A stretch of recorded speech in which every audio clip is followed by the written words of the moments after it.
Did you know there's a really fascinating experiment done on weightlifters? They lifted no weights for 2 weeks. They just sat there and they visualised themselves lifting weights. They had a 13% increase in muscle mass. People should realise how much potential they have in their brains. Dr. Tara Swart. She's a neuroscientist, medical doctor, executive advisor, and best-selling author. She's here to teach us on how to build mental resilience to overcome our biggest challenges. Is stress contagious? So cortisol is the main stress hormone, and it will leak out of our sweat about this far around us, go into the skin of everybody else, and it's going to impact them. And as a survival mechanism, it will help you to store fat around your abdomen. So stress causes belly fat? Belly fat that's really hard to shift. There's another rabbit hole you could go down about social contagion. So there are statistics that show that you meet people who are at a similar psychological level to you. For example, if someone gets divorced, you're more likely to get divorced in the next year. Your own brain can play tricks on you. So what can I do about that? The brain is actively growing and changing till we're about 25. But from 25 to 65, if you do things that are intense enough to force your brain to change, you will actually improve the highest functions of the brain. Things like regulate your emotions better, solve complex problems, think flexibly, override any unconscious biases that you may have. It begs the question then, where do I start?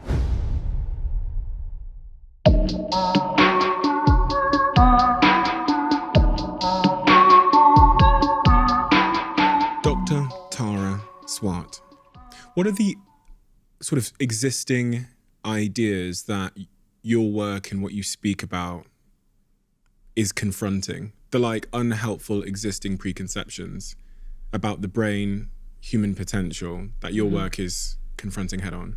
So the first thing I came up against, because this was around the time of the financial crisis, was the lack of understanding of the brain-body connection. So these high-performing executives were kind of acting like their body was just the vehicle that was moving their brain around from meeting to meeting, and both disrespecting their physical health, but also not understanding that what they were actually really being paid for was to use their brain, and they weren't creating the best conditions for that brain to operate in.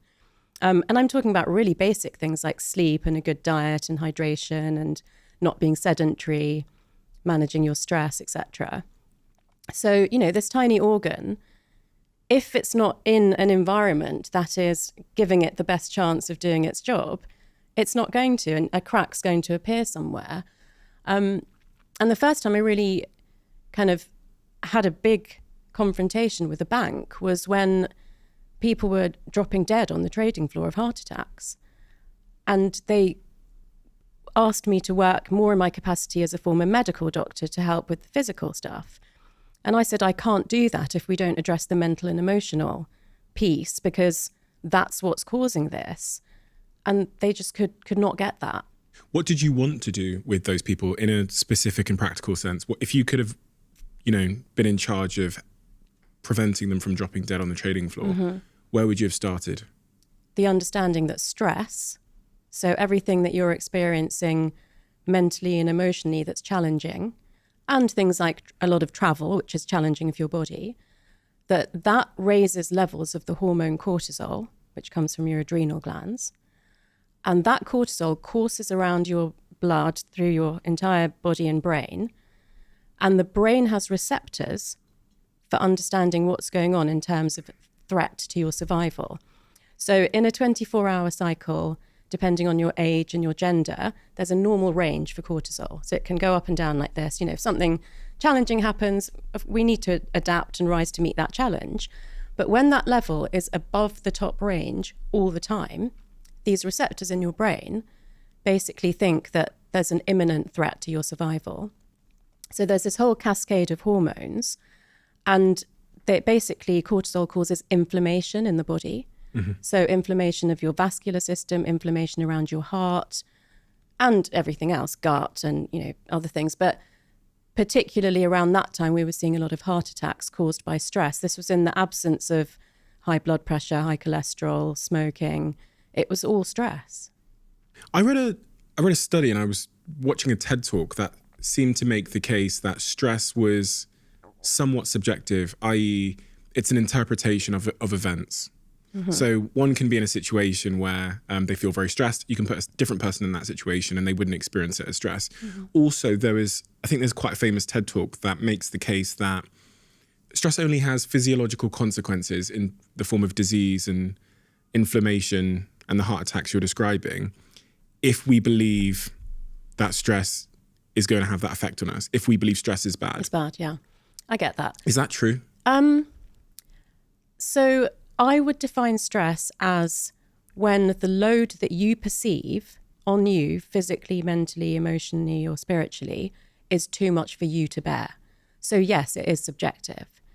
When I moved into business and leadership, people would use the terms good stress and bad stress. And I found that really difficult, having been a psychiatrist and seeing people actually break down to think that there's any such thing as good stress.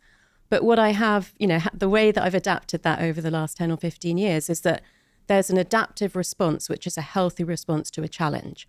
And we have that for a reason. We need that. And that can be a good thing. But that should be a spike. It should go up and it should go back down again. If it stays high all the time, that's not good. My second question now was about the contagion of stress. Once upon a time, I Googled, because I had a thesis, I Googled, is stress contagious? And it came up and it said it was contagious. Is it contagious? In what circumstances do we need to be aware of that contagion? And more importantly, how and why is it contagious? Okay, I will tell you the answer to that, but I'm going to ask you a question first.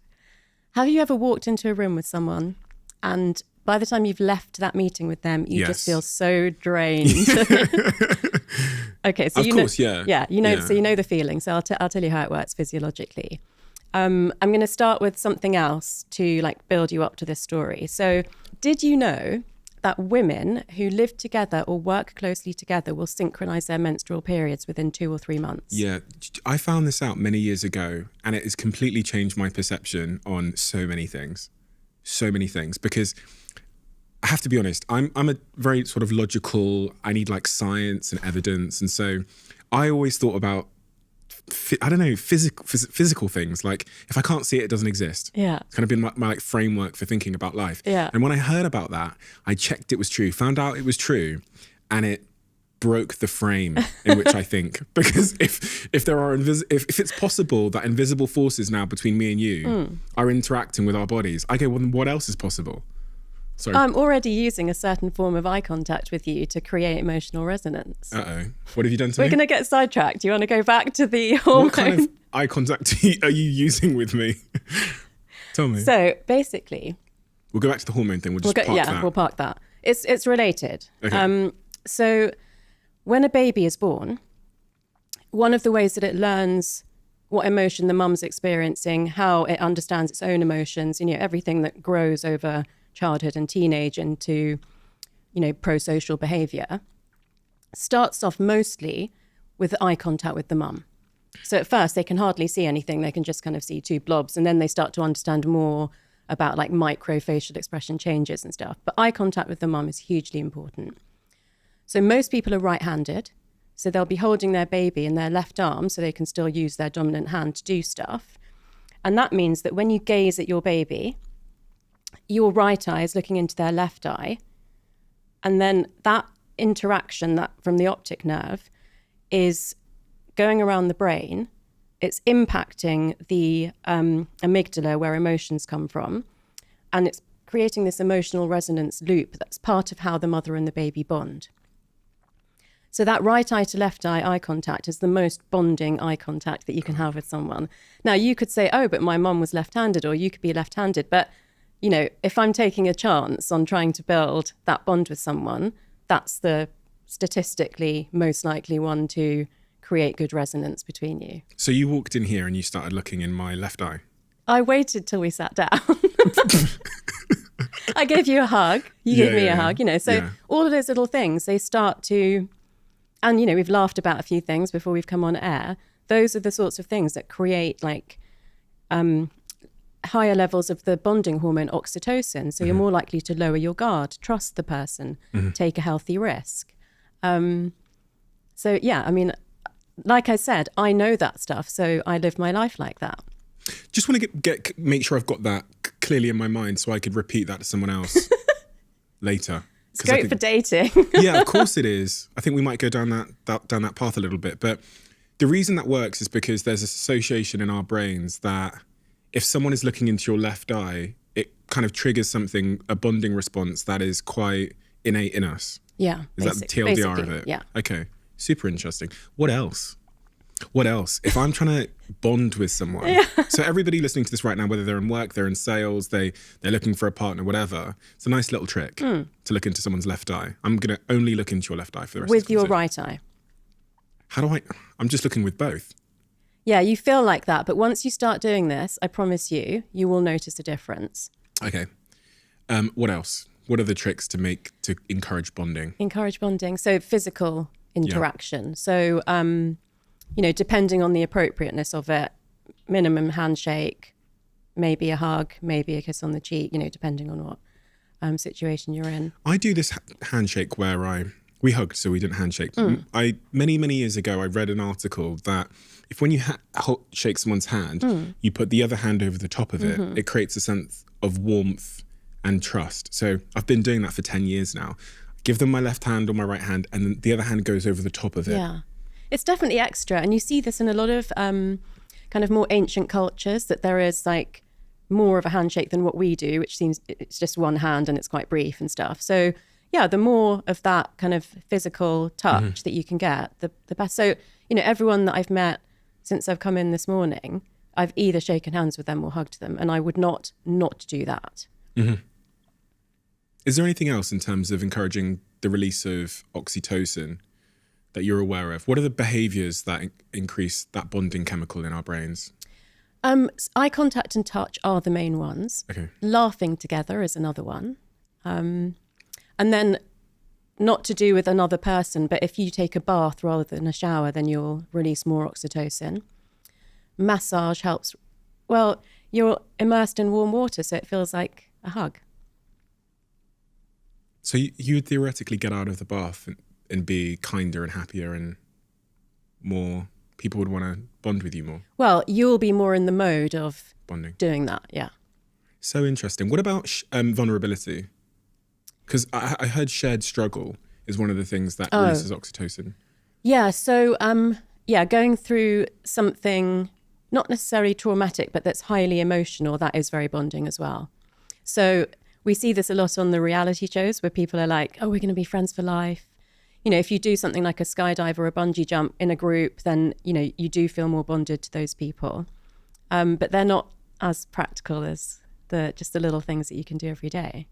Okay, so let's go back to this hormone conversation. We'll take that off the shelf. So we're talking about stress and the contagion of stress. So we started by setting the scene with the fact that women who interact with each other physically closely, they synchronize their menstrual cycles. And so whenever I want to explain something that's complex, or I don't actually know the current neuroscience, I always take it back to what happened in ancient times. So when we were living in the cave, the men hunted and gathered and lived quite nomadically. So sometimes they would go away for months at a time. And actually, if they went far enough away and were closer to another cave of the same tribe, they would actually just stay there and never return to the original cave. But mostly they would leave for weeks or months and then return to the original cave. And in those days, the most fundamental important thing for the survival of the human species was that the alpha male must pass on his genes. So if he was going to be away for months and he couldn't, there weren't men there to defend the women from predators, maybe there was going to be a spell of the ice age and they would all freeze to death or they wouldn't have food. He needed to make sure that at least 5 women were impregnated with his sperm at the same time. So that if there was a food shortage or there was like stillbirth or miscarriage or whatever, at least 1 out of 5 would survive. So to be able to do that, they had to be fertile at the same time. So that's why that mechanism exists. Now, we don't need that mechanism now, but it's still wired into the way that we operate. So those sex steroid hormones like estrogen and progesterone, they leak out of our sweat about this far around us. And that's why if you're living with another woman or if, you're sitting across the desk every day, then particles of hormone from my sweat would go into through the skin of the other woman. If she's within what distance? I mean, it's not, you wouldn't have to be sitting next to each other. If you live together, then that means you're interacting enough that it would happen. Okay.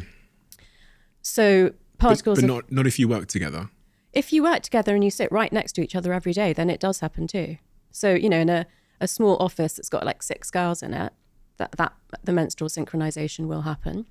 Interestingly, it's led by the alpha female. So, yeah. So you can work out, if you don't know already, who the alpha female is. Well, if you know, basically, let's say my cycles don't change and everyone says, oh, I got my period early, or I haven't had my period yet, but now it's started, then that would mean that probably I was the alpha female. How does the body know who the alpha female is? That will be to do with levels of testosterone.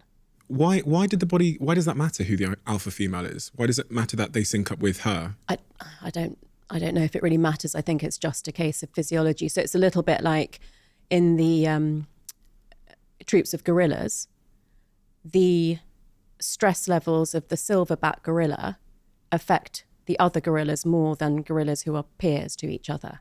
So we have a natural hierarchy. It must be related to survival as well.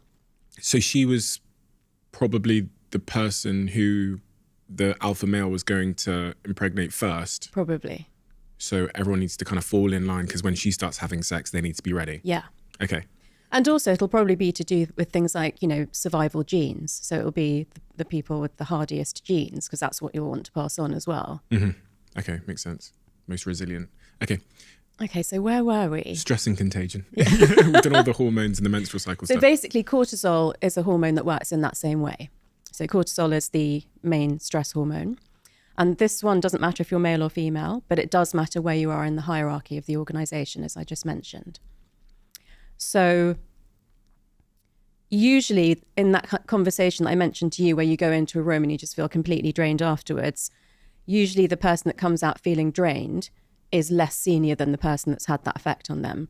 And that's why this is so crucial to leadership, because your stress levels as a leader, as a CEO, are going to have more impact on everybody else than the rest of the people put together, basically. So managing your stress is obviously important for you, but it's important in terms of what happens to other people. And the first issue I came up against was CEOs and CFOs that said, well, I won't show them that I'm stressed. I won't tell them what's happening with the numbers. I won't display emotions in front of them. And I said, they're still going to know physiologically. It's going to impact them. So now you really have to do something about it. And the other thing about cortisol, which is quite funny, well, one of the side effects is quite funny, is that as a survival mechanism, it will help you to store fat around your abdomen. So, you know, again, in the cave, if you were potentially going to like not find food for a month, then if you had extra fat around your abdomen, you could digest that and survive till you could find food. So with my clients in financial services, it got to a point where as soon as I walked into the room, they just lift their T-shirt up and say, now you know how I've been in the last month. And then I had a really, really funny incident when I was speaking at a bank, and the CEO's PA was there in the audience. And I was explaining that, you know, leadership stress leaks down, that stress can lead to abdominal fat that you can't shift. And she shouted out, so he's the reason that I'm fat. But Steve, no one laughed. Really? Yeah. And that's when I knew that, okay, he obviously is like really stressing everyone out. Oh gosh, no one laughed. No. Through fear or something, or just because they all just thought it was true? It wasn't funny. It was true. Jesus. So stress causes belly fat? Belly fat that's really hard to shift. So again, what I would see with people is that they would say, oh, I've put on a bit of weight around the middle, you know, had to loosen the belt a bit. So I've started eating less, I've started like exercising more, and I still can't shift it. And again, that's when I would explain this is the impact of cortisol. As long as you're still leaking out extra cortisol, nothing's going to change. So, and like I said, even exercising more or eating better, less or differently, whatever it is, wouldn't shift that fat. You had to get to the root cause. You had to reduce the cortisol. It also made me think about when you consider promoting someone in your organization, you have to be very careful that if you put a particularly stressed, cortisol-leaking individual high in the organization, there's going to be a significant impact for everyone below them. Yeah. Is that accurate? Is that an accurate observation? Yeah, no, that's a really good way of putting it. I mean, I always think of that phrase, what got you here won't get you there, which is more about the fact that people get promoted because they're good at what they do, but they don't really get taught all the, best management and leadership skills. But that's a really pertinent point. If they're a person who is stressed, particularly who suppresses stress, which some of these, successful people do, then it would have an impact down the organization. It begs the question then. So if someone's listening to this and they go, do you know what, I'm a leaky cortisol person, I'm highly stressed and it's probably getting to people around me, what can I do about that? So first of all, if someone's saying that, half the battle is won. The problem is when people are not aware of that. But let's say you are. So let's say that I give you that list of signs and symptoms that you've got high levels of cortisol, which include things like sleep disruption, because cortisol is part of the 24-hour clock. Melatonin helps us to wake up. Melatonin helps us to fall asleep. Cortisol helps us to wake up. Maybe you've noticed the belly fat. Because of the really strong connection between the brain and the gut, any sort of reflux or indigestion symptoms are often signs that you've got high levels of cortisol too. And of course, things like irritability and mood changes. What I mostly would hear people say is that I can just about keep it together when I'm at work, but when I get home, if my kids are, annoying or my partner's asking for too much, I just snap. So that means you're like one step away from snapping at work if somebody like pushes you too far. So that's not good. Because cortisol is pro-inflammatory, it's very drying of the system as well. So you might notice that your skin's really dry or you've got skin problems. Your skin isn't just the physical border of your body, it's the psychological boundary of your body too. So often stress shows up in the skin. Then there are two main things that you can do. One is physical exercise, because you can literally sweat cortisol out of your body. So you can sweat excess cortisol out of your body by doing aerobic exercise. The other one is journaling, so writing out what's on your mind rather than just let it be in there and keep going round and round. Or if you've got a therapist or a trusted friend, speaking it out loud. So it's all about getting cortisol and or the negative thoughts that are associated with your stress out of your brain-body system. I think this is fascinating. I looked at the back end of our YouTube channel and it says that since this channel started, 69.9% of you that watch it frequently haven't yet hit the subscribe button. So I have a favor to ask you. If you've ever watched this channel and enjoyed the content, if you're enjoying this episode right now, please could I ask a small favor? Please hit the subscribe button. Helps this channel more than I can explain. And I promise if you do that, to return the favor, we will make this show better and better and better and better and better. That's a promise I'm willing to make you if you hit the subscribe button. Do we have a deal? I've had a real revelation in my life over the last maybe 6 months about sleep. Mm-hmm. Again, it's why I said, I think before we started recording, that I don't have any meetings scheduled before 11 a.m. and I sleep with my eye mask on and I just wake up when I wake up. Yeah, me too. Oh, really? Yeah. I've never really met anybody that has that. It is a privilege, I have to acknowledge that not everyone can do because of work circumstances or whatever else. But the importance of sleep. You're a neuroscientist. Yeah. There's a lot of people who have dysfunctional sleep. We live in a world where I feel like it's increasingly difficult to have great sleep. How important is that for the brain? And also, we were talking about stress there, but for containing our stress levels. It's so important. I can't stop going on about it. And I do understand that for some people, it's not a choice, that they just don't sleep well, or their sleep gets interrupted because they've got young kids, or they do shift work. So I'm not particularly talking about the people where there's a reason that you can't sleep in this way. I'm mostly directing this out. If you have a choice, this is the way that you need to sleep and this is why. If you don't have a choice, there are some things that you can do to mitigate it as well. I mean, obviously I have done shift work as a junior doctor in the NHS and I travel a lot, so I'm like jet lagged half the time. Mm-hmm. But I try to do everything I can to make that as good as possible. And the reason is, we've always known that when you sleep You lay down your memories and new learning. You process your emotions. The cells in the body regenerate themselves. We've known that for a long time. That's never really been enough for these very driven CE level people to want to give up 8 hours a night to sleep. You know, it's if they feel they can get by on 4 or 5, then they'll rather do that because they've got so much to do. The ideal is 8 hours and 15 minutes in population norm studies. So that doesn't mean it's for everyone, but for most people, that's the ideal. Actually sleeping more than that can be depressogenic, so it can start to lower your mood. So you don't want to really be sleeping for 9+ hours, but you ideally need to be in bed for 9 hours to get that amount of sleep. And so there was some award-winning research around 2012 to 2014 when we were beginning to understand how important the cleaning of the brain is overnight. So this entirely new system that we didn't know existed, which is called the glymphatic system. It's like the lymphatic system in your body, but it's to do with glial cells. So it was named the glymphatic system. That system is a very active kind of waterway channel cleansing system of the brain. We used to think that the fluid around the brain, and there's ventricles, which are like lakes, and then there's just like trickling areas that sort of passively dripped through the brain overnight. We did not expect to see like jets of fluid flushing out toxins from the brain. So the exact things that we see in the pathology of dementing diseases like Alzheimer's and Parkinson's, like tau proteins and amyloid plaques and neurofibrillary tangles. How do you say that in English? Those things are being flushed out of the brain very actively overnight. And that process takes 7 to 8 hours to complete the cleaning. That's why you need to be in bed for 8 to 9 hours. So it takes 7 or 8 hours of restorative sleep, or just being in bed? Just sleep. Not in bed. If you're in bed awake, you're not asleep. You know, you have to be asleep. But you'll go through the different sleep cycles every 90 minutes.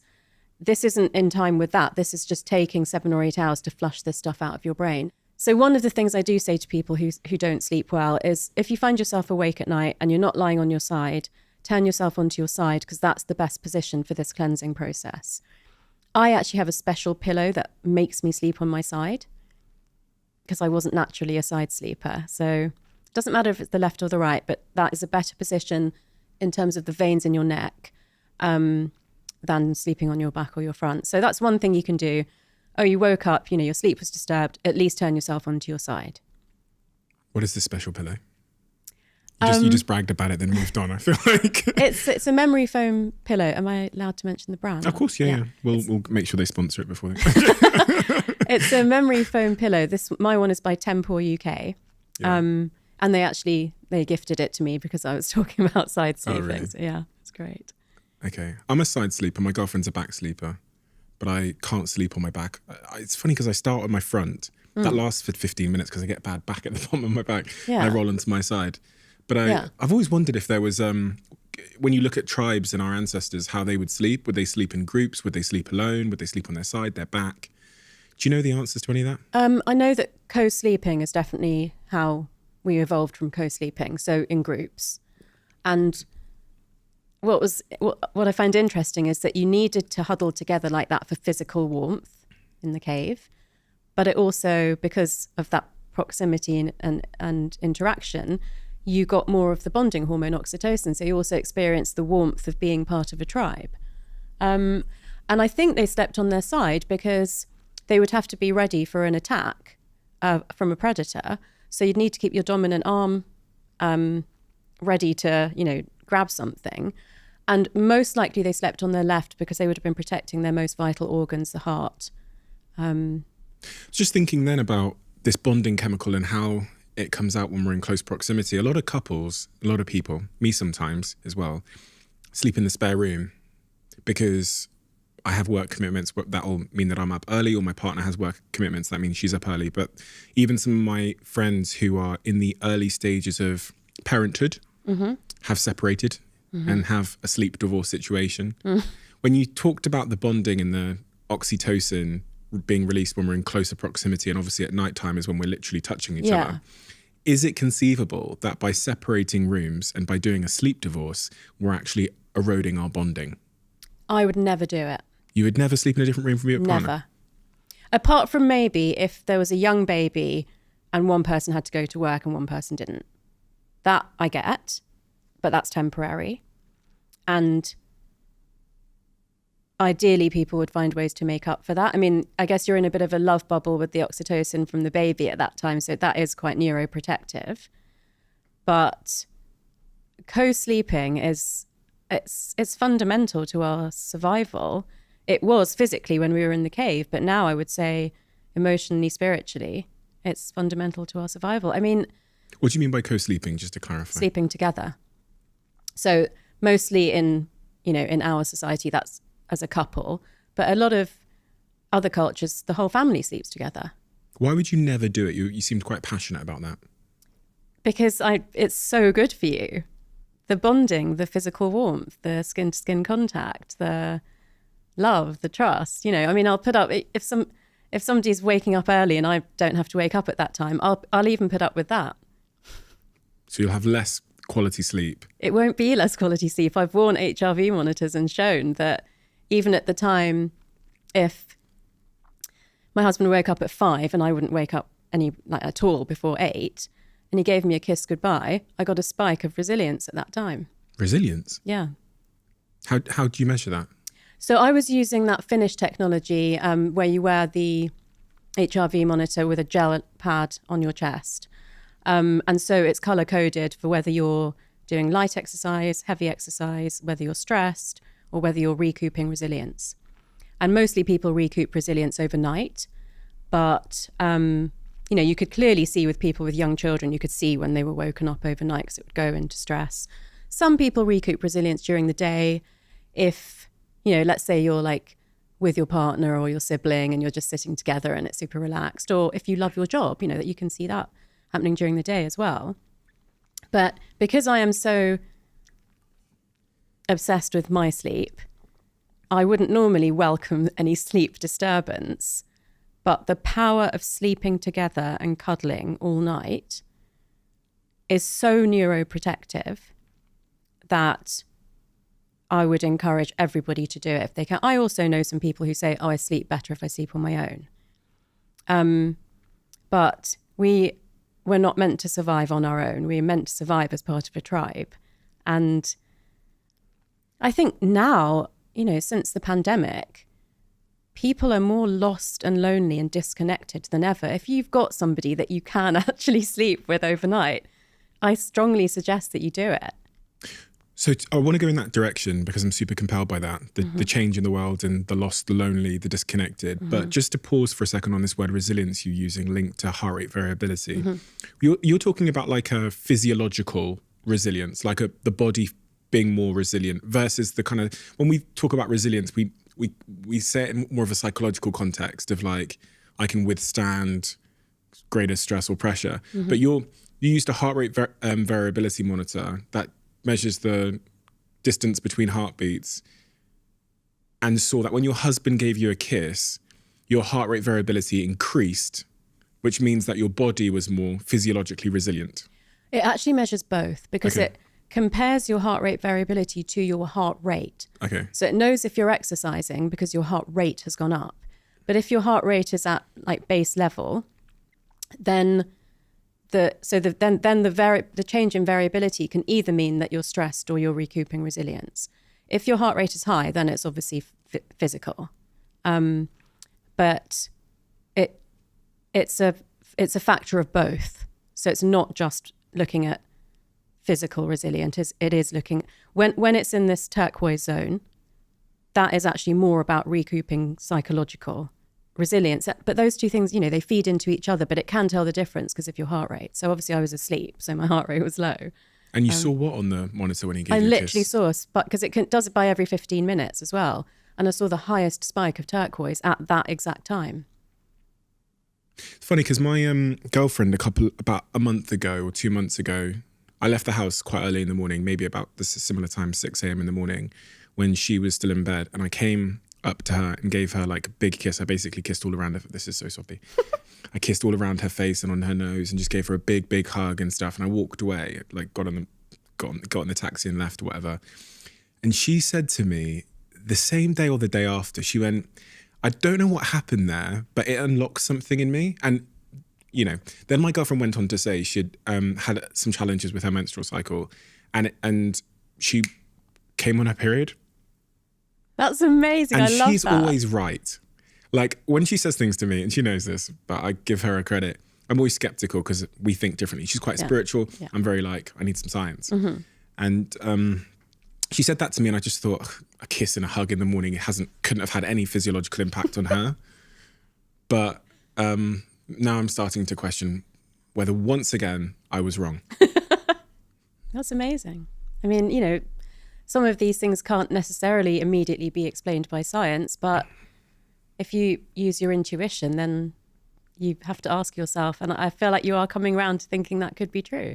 When I'm given a reason, I accept things. If there's even a slither of science that could justify it, then I come around to ideas, but I do need the science. Do you think that men and women are different in terms of their intuition and their ability to, you're smiling, their ability to kind of understand some of these forces that exist in the air? Because my girlfriend seems to be so attuned to feelings and intuition, and I'm less so. Yeah, so let's put it like this. If you had 100 people in a room, 50 men and 50 women, and you asked them to line up in order of height, not all the men would be taller than all the women. In the middle, there'd be a bit of a mixture. And it's like that with the brain and intuition and everything else. So yeah, there's some disparity. So I think most people would agree that it feels like more women are in touch with their intuition than men, but it's absolutely not all women versus all men. Do you believe women are more in touch with their intuition? I think they're more open to accepting that it's a thing. And I believe that more men need the science to explain how intuition works. Interesting. I wondered if there was like a neurological reason for that. I think there'd be more women and men that believed in intuition and those like feelings that are hard to explain. And you know, that's changed a lot. I mean, I remember when I was teaching at MIT about 7 years ago, and I was teaching the science of intuition, someone actually stood, and it's all senior leaders in the classroom, it's executive education. Someone stood up and said, well, I'm not going to make a really important decision like hire or fire based on my gut feeling, am I? And he was quite young, and quite a few of the older guys turned around and were like, that's absolutely how I would make my decision and my most important decisions. But at that time, it was still kind of like, not everybody was really sure that that's like your superpower. But I think people are beginning to understand more that with age and experience and wisdom, you do understand that intuition is actually your strongest, should be your strongest decision-making modality. What is intuition? So because you can't remember everything that you've experienced in your whole life, but, somewhere in the neural architecture and in the gut neurons as well, that information is stored because you have experienced it. So maybe you would say that you understand that wisdom and experience is the product of patterns that you've seen repeating in your life that are conscious to you. Intuition is the lessons that you've picked up along the way that you're not conscious of, but they're still stored in your nervous system. And so the less conscious you are of them, the deeper they're pushed into the nervous system. So there's a process called Hebbian learning, named after the neuroscientist Donald Hebb. And that it's basically, neurons that fire together, wire together, but it's that the things that you've learned today, like things that you've learned by speaking with me, that's going to be very front of mind and kind of just in like little pathways that are just kind of connecting up with each other. But stuff that you learned when you were 5, like when you put your hand in a fire and it burnt you and you never ever want to do that again, that's deep down. You're not really conscious of that, but, and other things maybe that you don't recall.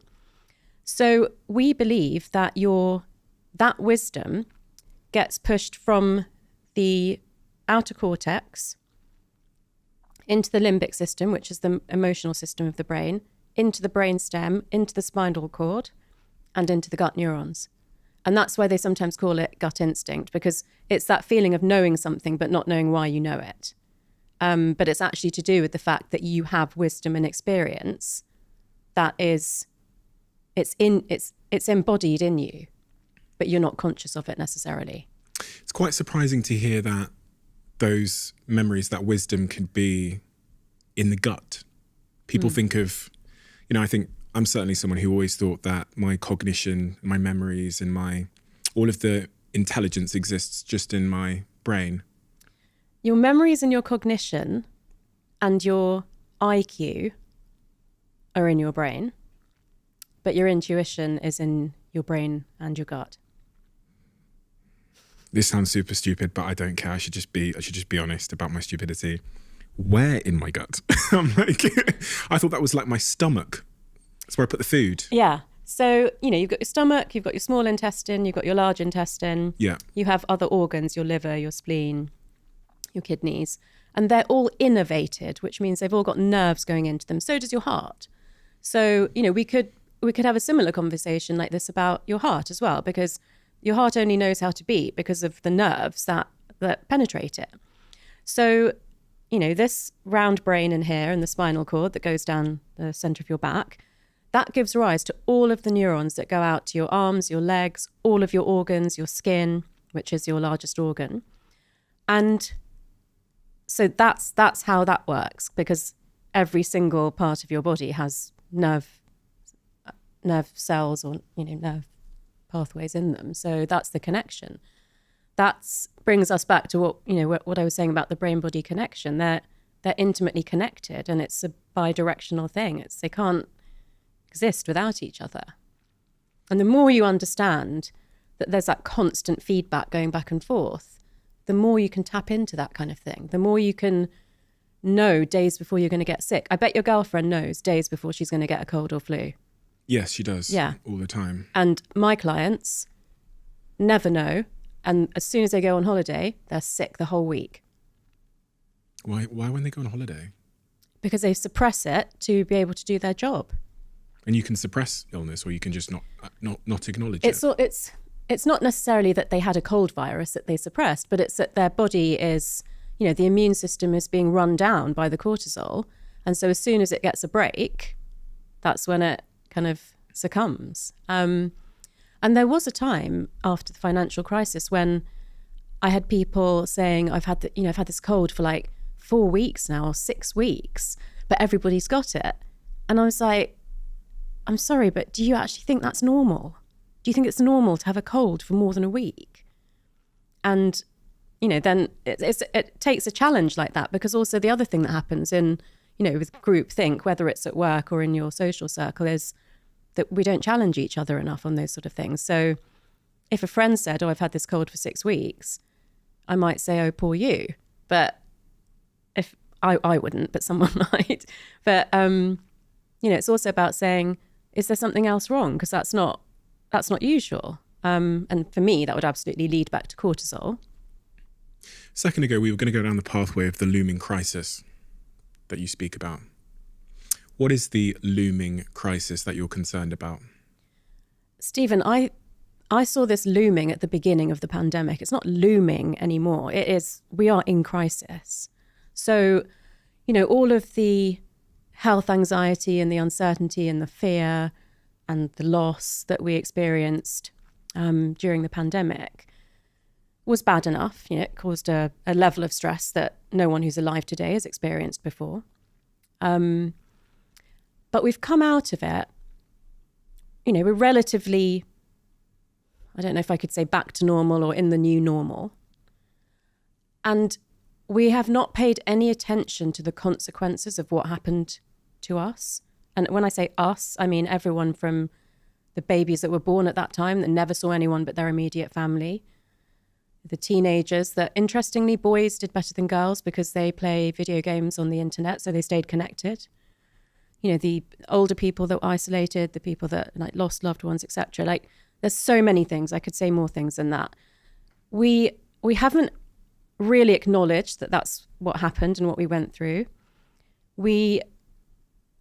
Most people are not really understanding what's changed for them or what's going on for them at the moment as a result of that. And we certainly haven't made any plan for the future. I'm really into indigenous wisdom at the moment. And one of the things I've learned about the first Americans is that when they make a big decision for their community, they imagine the impact of that decision 7 generations into the future. We don't even think about 1 generation into the future. We just think about like what's going on right now. We don't even really think about our own future, like some of the time. I remember thinking, like literally in March of 2020, this is going to be a mental health crisis. Like whatever happens physically. And as time went on, more so, I thought, mental health crisis, mental health crisis. And then I started to think, okay, what else could it be? And I had time, of course, to indulge in some of the other areas of interest that I couldn't when I was like traveling and working full on. So I, started reading more about spirituality and ancient cultures and stuff.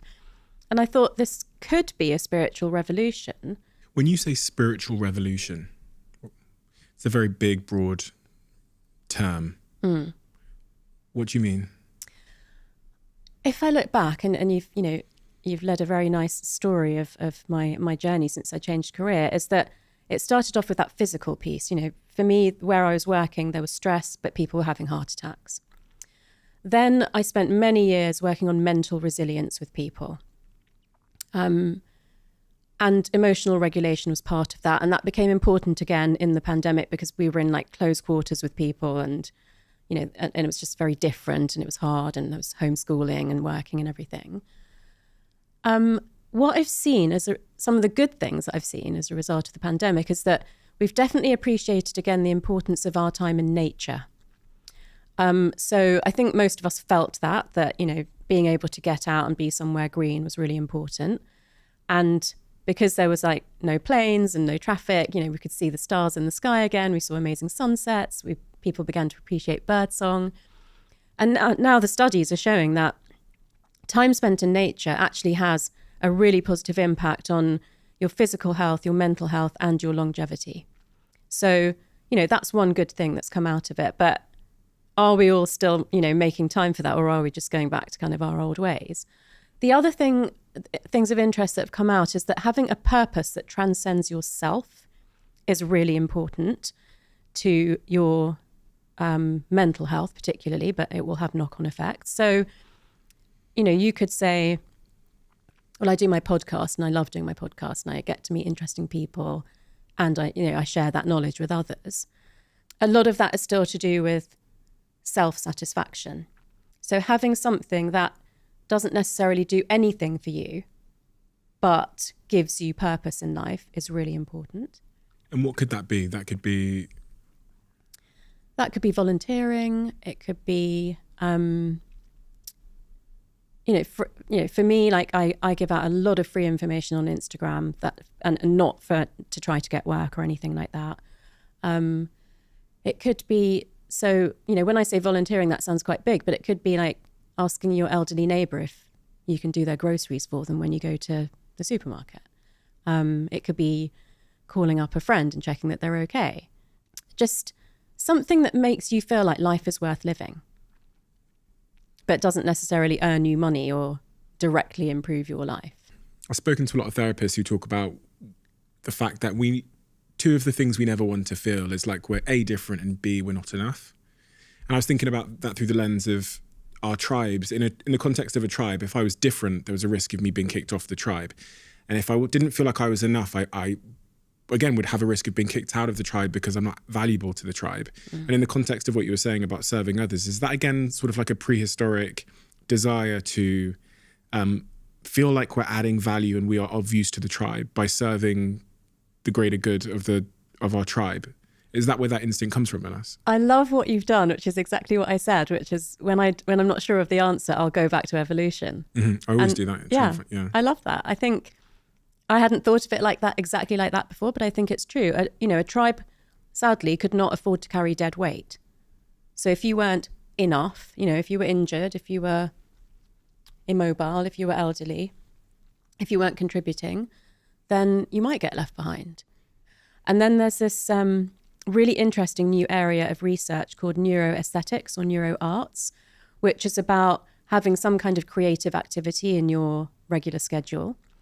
So there's lots of research that shows that if you're not doing something creative once a week, And that could be dance, music, painting, drawing, going to the theatre, reading a novel. So really quite broad. Time in nature actually is included in it. Then, because nature is the palette that we all love. You know, you could have different taste in art or music to me, but all humans love nature because we've always been in that beauty. So the impact of that on your mental health and your physical health and your longevity is huge as well.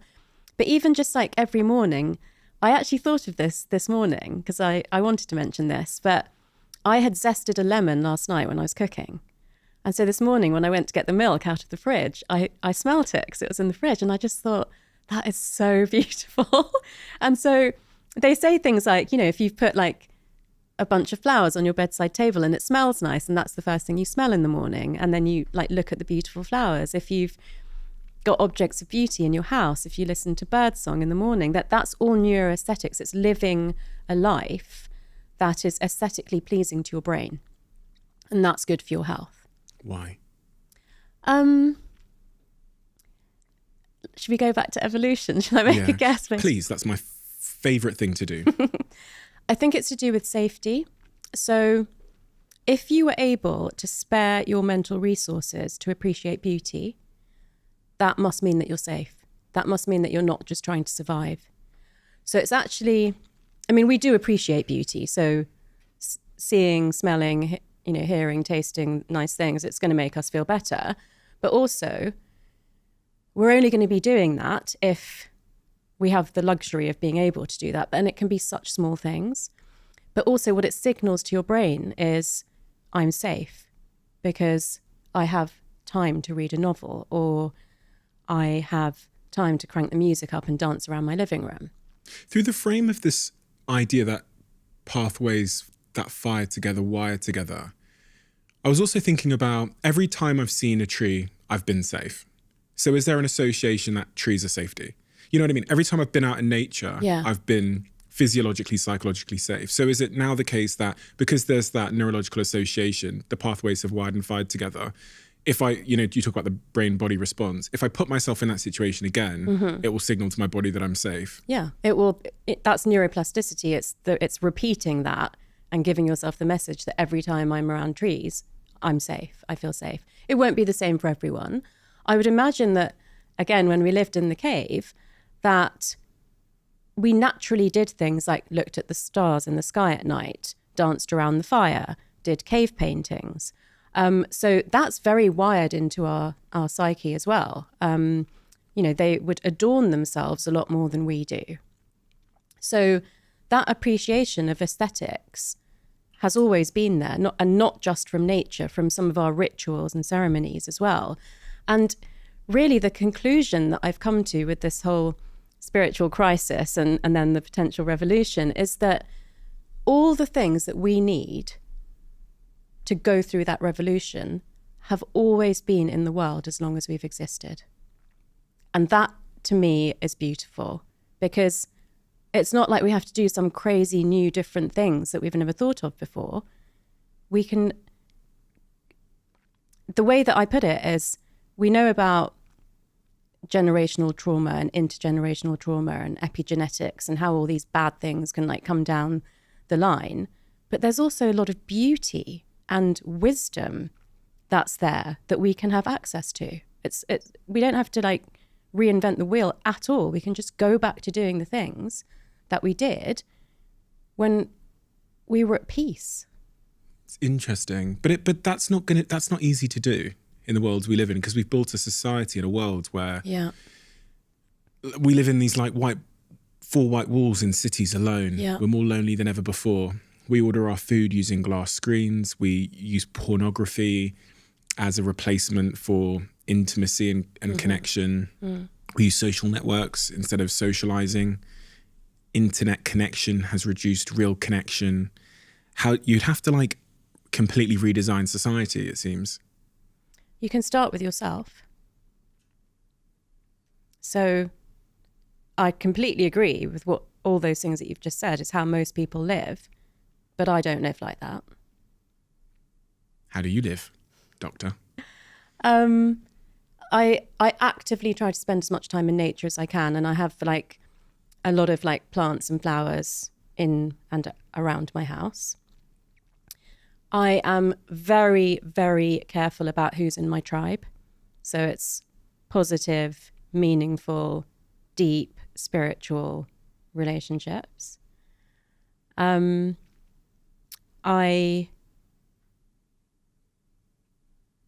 don't use pornography or dating apps. I'm just going through your list. Yeah, and I try. What do you think of pornography on the brain?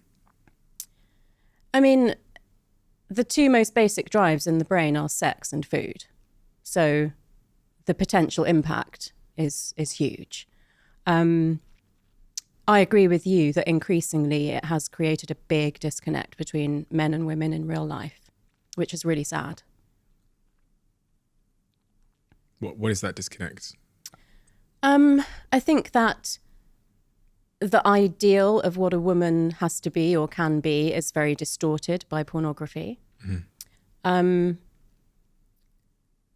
I think if I put together, what I hear from my friends about dating apps with that the way that people feel they can treat others has really, really changed. And I think this has accelerated since the pandemic as well. So this real lack of empathy for the consequences of your actions and comments on other people. And I think pornography contributes to that because it changes the way that men view women.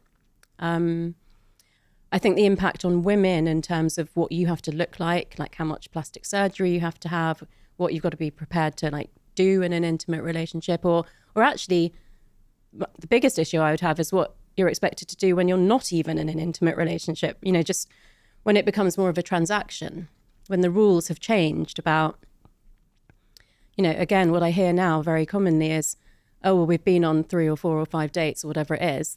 That must mean, move to the next level kind of thing. So I think that going back to having really respectful relationships, having a lot of empathy for other people, looking out for the people in your life that might be lonelier than you.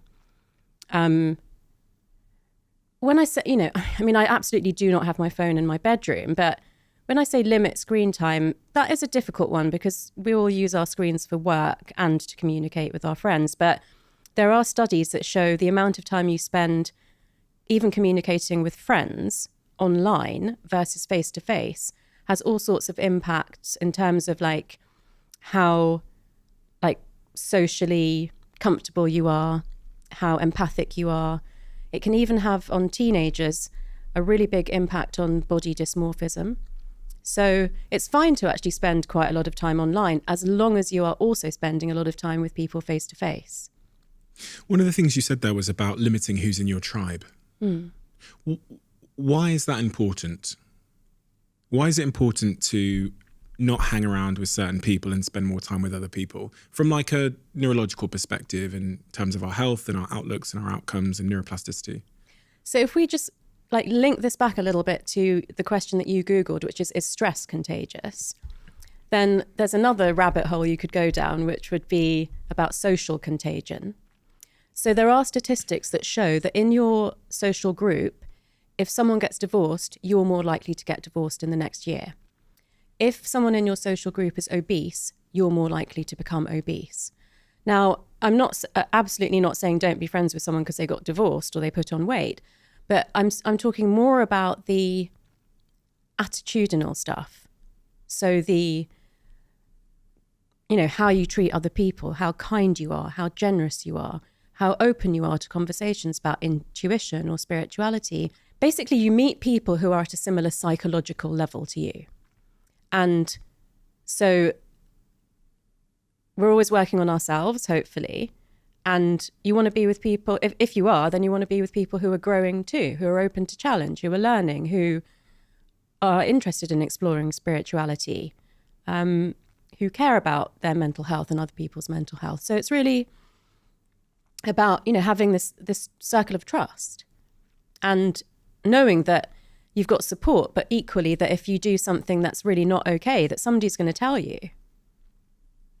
You mentioned the word earlier, neuroplasticity. What is it?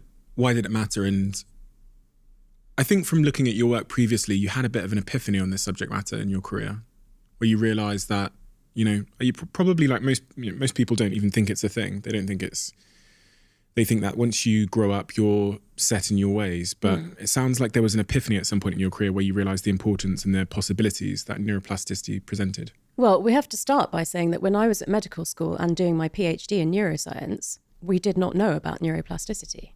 So we absolutely thought that when you physically stopped growing, that everything in your brain was set for the rest of your life, that you couldn't change your intelligence, you couldn't learn to manage your emotions differently, that it would be much harder to learn new things. What we know now is that the brain is actively growing and changing till we're about 25. And Fuck. I missed it. no, you didn't. You didn't miss it. You didn't I'm miss 31. I know I look 24, but it. You didn't miss it. So from 25 to 65, and I would say even beyond now, if you don't do anything to change your brain, it will tend to plateau. So, if you're in a job where you do the same thing every day and you're pretty good at it, you could stay like that for the rest of your life. And that is fine for some people.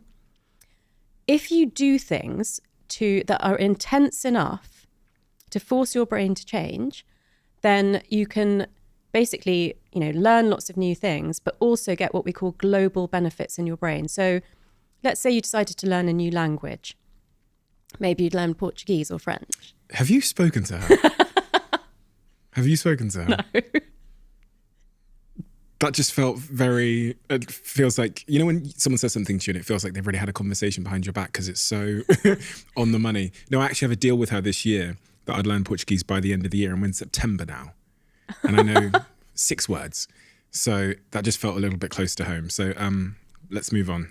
So that's great. So you have actually a reason to learn 1 or 2 languages. If you do that, your brain will not only get the benefits of being able to speak French or Portuguese, but you will actually improve your executive functions. Now, these are the highest functions of the brain.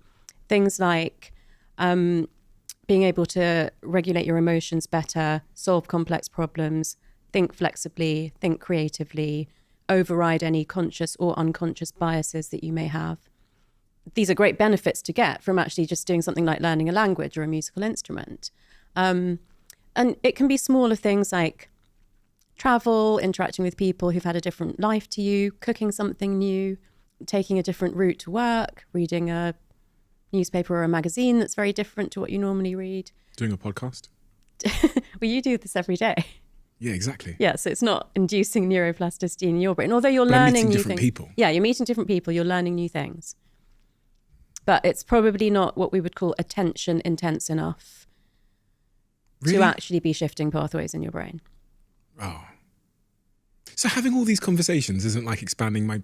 It is in terms of the facts that you're learning, Yeah. but your actual process of, finding a person, doing a bit of research into them, meeting them, having a conversation with them, being good at asking them certain questions, that's a very natural pathway for you. So, you're getting better and better at it, but that's not a new big change in your brain. So what... Okay, right. So I think when people hear about neuroplasticity, when I first heard about that it was even a thing, it was a revelation that we could do things to change our brains. What is it that people typically want from neuroplasticity? They want to be someone else in other ways. They want new habits. They want new ways of thinking. They want to stop being a negative thinker or an overthinker in certain situations. If I wanted to stop being an overthinker or a negative thinker, or if I wanted to, there's certain habits we all have and that I have in my life that I'm like, I just feel like it's me now. Yeah, like procrastination. Procrastination shows up sometimes. I'm just saying that because of not learning. Yeah, who have you spoken to? I'm joking. No, I don't procrastinate too much because I don't really have a choice these days. I procrastinate on some things. I think we all do, things that I find. Yeah, we all do. No, I'm really glad you've taken this into the intangible, because obviously I use the analogy of language as a great one to help people understand that you learn something new, it builds up that pathway in your brain, it shifts your brain around, it has other benefits. But what people are really looking for is changing habits and behaviors that are not serving them in life. Yeah. So whether it's... lack of motivation. Yeah, lack of motivation, overthinker, negative thinker, lose your temper, sort of feel very stuck, people pleasing, like so many things. Mood, reactions, how you react to things. Yeah. So the process for that, which is underpinned by neuroplasticity, like the physiology of what happens in the brain, is raised awareness. So let's say that you've had a relationship breakup again for the similar reasons and, whatever happened before. So then you get to a point you're like, okay, last time I just kind of didn't really deal with that and just moved on to the next relationship. Now I'm beginning to see there's a pattern. I think I need to do something different. Step one is spot the pattern. And step one is 50% of the battle. So, once you know, okay, this is a thing that I think or I believe or I do that comes out with a result that I don't want, that is half the battle. So once you've done that, you don't try to change anything straight away. The next stage is called focused attention. So you look around in your life, at work, in your personal life, in sports, if you play sports, with different types of people and through your past. Where are the times I've done that? What triggers me into doing that, or what pushes me into doing that? Let me give you an example so we can work through these steps with an example. Got a friend in my life that repeatedly dates people who are married or in a relationship. Oh. And it ends how you'd expect it to end, in her heartbreak. Yeah. But it's this spiral she's on. Yeah. So step one would be becoming aware of this pattern. You're dating people that are in this, for some reason So in this case, that is obvious. If you're getting into relationships with people who are already attached, you're aware of that. What I would want to dig into with her is what it is that she believes about herself that makes her think that that's okay. And I'm imagining already that there must be a level of self-worth that has struggled, and maybe there's something in her childhood that's caused that. But you'd only do that if you didn't believe that you deserved someone of your own. So that's the kind of conversation I would have with someone like that. I would probably ask her, what goes through your mind when you decide to do that again? And she would say something that she's conscious of thinking. I would want to dig below that and ask what it is that she believes about herself that makes her think that. So that's quite an important part of the raised awareness, is getting below the thought into the belief. Next step is, well, certainly if she's got a history of this, is, maybe in journaling, acknowledging, writing down, okay, this time that I went out with someone that was, kind of engaged in a relationship with someone else, or this time I had an affair with a married man. What happened? That decision-making process, the point from which you agreed to get into that, what was the consequence? So really, that's the focused attention, marrying together that decision with the consequence. One of the things I say is you are basically the sum of every decision that you've made in your life. That's who you are. So once there's a bit more understanding and attention around what causes that and how it happens, the next stage is deliberate practice. So the first challenge is going to be the next time she meets a man who's not available. And she may not yet be able to say no to that. She may have to make another mistake, but she'll make it armed with all the knowledge that she's got now, and she'll see it for what it is. Or she will be able to say no to that man this time. So the next step is deliberate practice, which is where you say, okay, I used to behave like this. This is the new me that I want to be, is somebody who says no to every man that's married, who, replaces every negative thought with a positive thought, or whatever it is that you're working on. You then look for scenarios to practice this new behavior. And at first it will be hard because you have a pathway there that may have been set since childhood that is used to doing a certain thing. And the brain is a very energy hungry organ. So it's always trying to use the path of least resistance. Let's say I'm an overthinker, okay? And you're asking me these questions and I've got this voice in the back of my head saying, why is Stephen asking me that? What's he trying to get to? Is he trying to trick me? What I would try to do is silence that voice in my head and say, okay, in this podcast with Stephen, I'm going to focus on him. I'm going to take his questions for what they are, and I'm going to speak from my area of expertise. I'm not going to worry about that other stuff that, can go on in my head. And let's say this time I managed to do that 50% of the time. And then I go and do another podcast next week and I manage to do it 75% of the time, and so on. Eventually, this new pathway that I've been building will become stronger than the one that I had before. And then every time I turn up for a podcast, I'll just be completely present and attentive, and I'll get to the end of it, and that's the new me now. So behaviors that we repeat. So let's starting at the beginning of those 3 steps. The first step is becoming aware of the pattern in our lives. The second step is becoming really cognizant of the pain or the consequences of that pattern. And the third step is kind of like setting an intention for who we want to become and the goals we have, and then practicing it as much as possible. Yeah. And that is the 3 steps to... The fourth, Oh, it's there's not a a fourth. step, but Okay. the fourth factor is accountability. Okay. Because most people left to their own devices will give up on that process when it feels too hard. That's step 3. Yeah. So, with years of practice and journaling, I have become better at holding myself accountable. But for most people, there's got to be some external. So it could be a friend. One of the reasons I'm a big fan of doing these action boards is that there's a very tangible thing in front of you that with images of what you said you wanted to achieve this year, which you can clearly, and your friends and family can see at the end of the year, whether you did or you didn't. And, of course, you can have an actual like professional person that is there, like your language teacher, to hold you accountable to... We're going to have to edit this out because you really are pushing this. You've got an agenda here.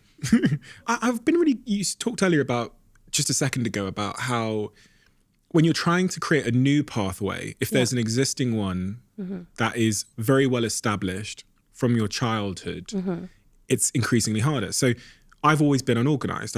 I grew up in a home that looked like an atomic bomb had hit it. Yeah. It was just a shit show inside. It was an absolute mess.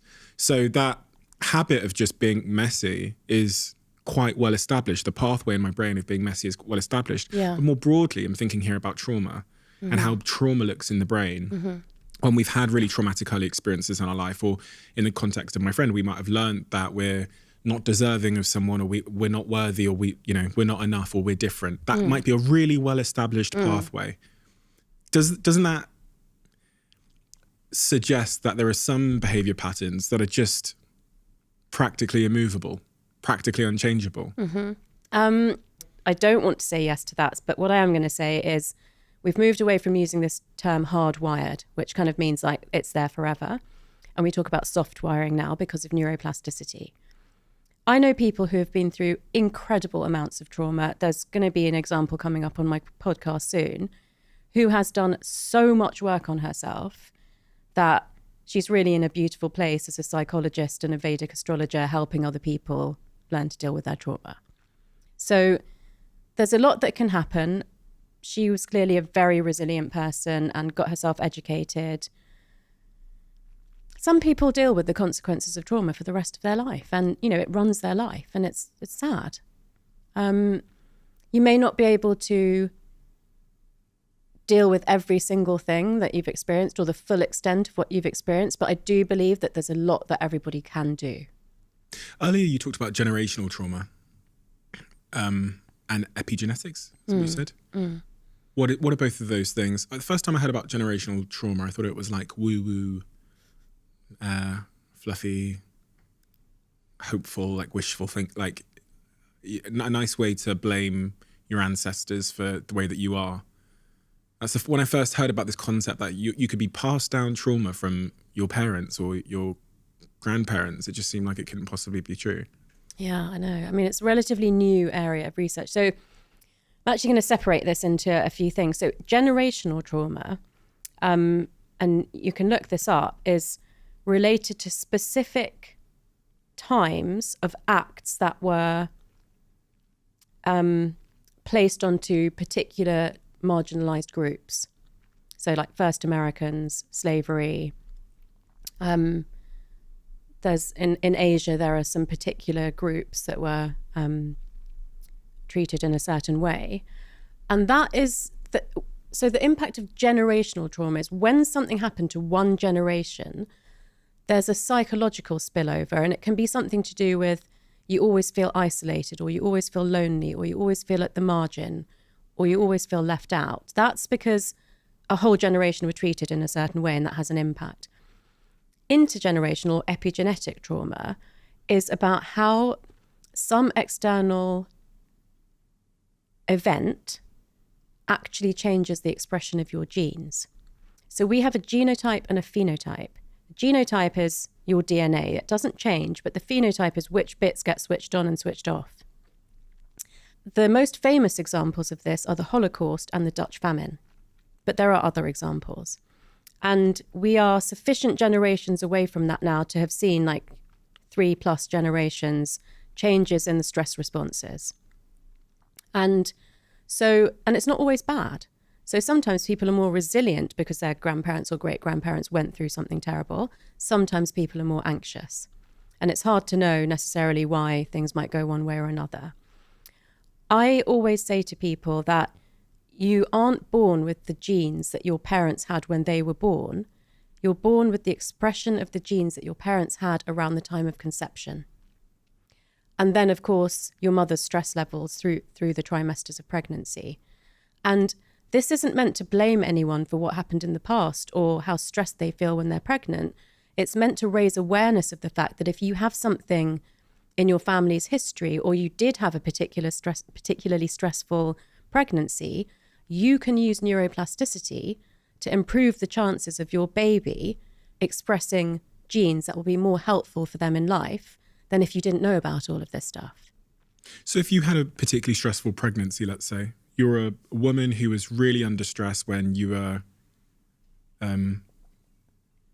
8 months pregnant, how does that impact the baby? And what symptoms are you likely to see in that baby that it wouldn't have had otherwise?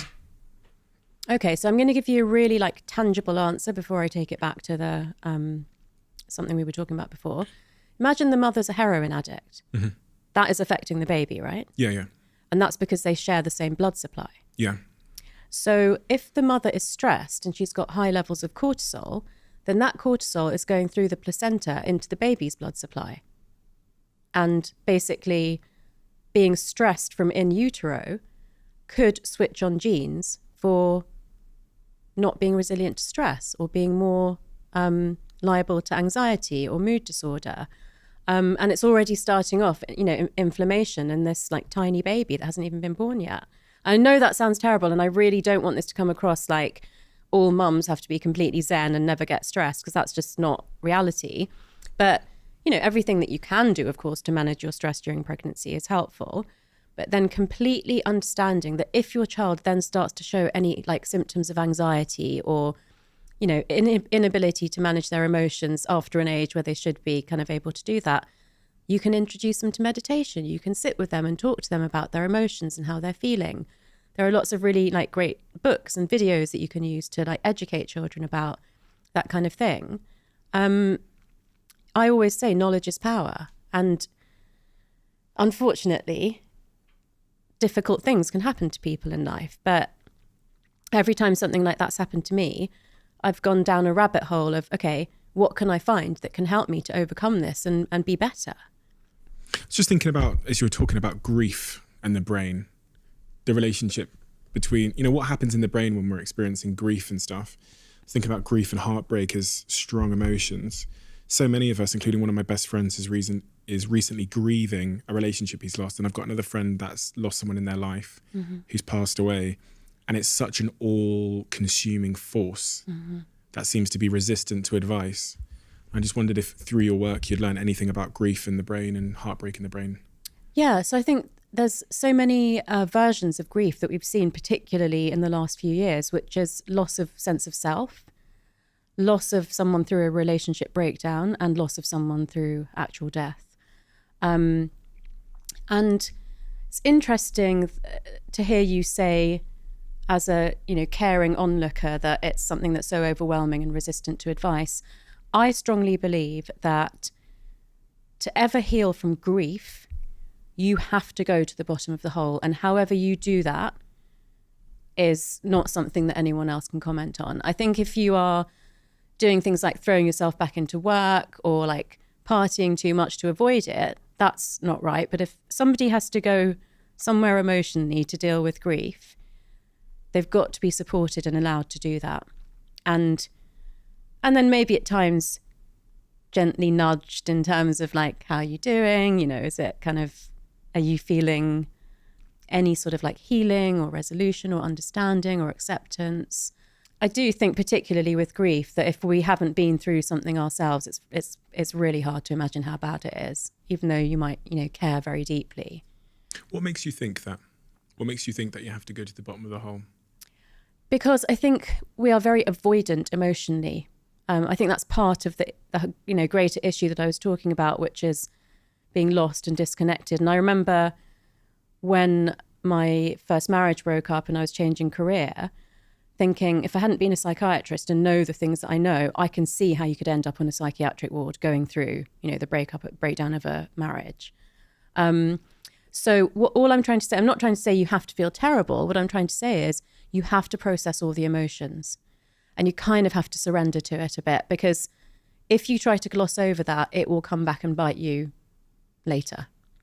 And I've seen many stories of that happening where people, did really great things like write a book about it or, shower all of their care and love and attention onto other people, and then eventually found that they hadn't actually dealt with their own emotions. So when I say go to the bottom of it, I don't necessarily mean feel really terrible. I mean process all of the emotions fully, because then you can actually heal and at some stage move forward. It doesn't mean you forget, the person or what happened. But if you try to gloss over it, I think it's dangerous, because it's such a deep emotion. It's such a facing of your own mortality.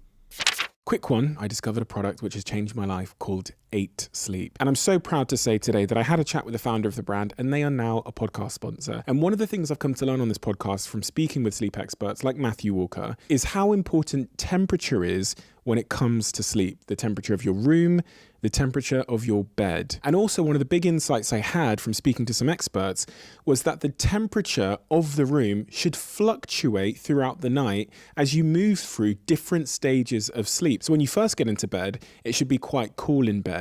It should then get a little bit cooler, and then the temperature should increase near the end. And that is a reflection of what would have happened in nature once upon a time. You've probably come to learn that I have sponsors on this podcast that I use and products that I love.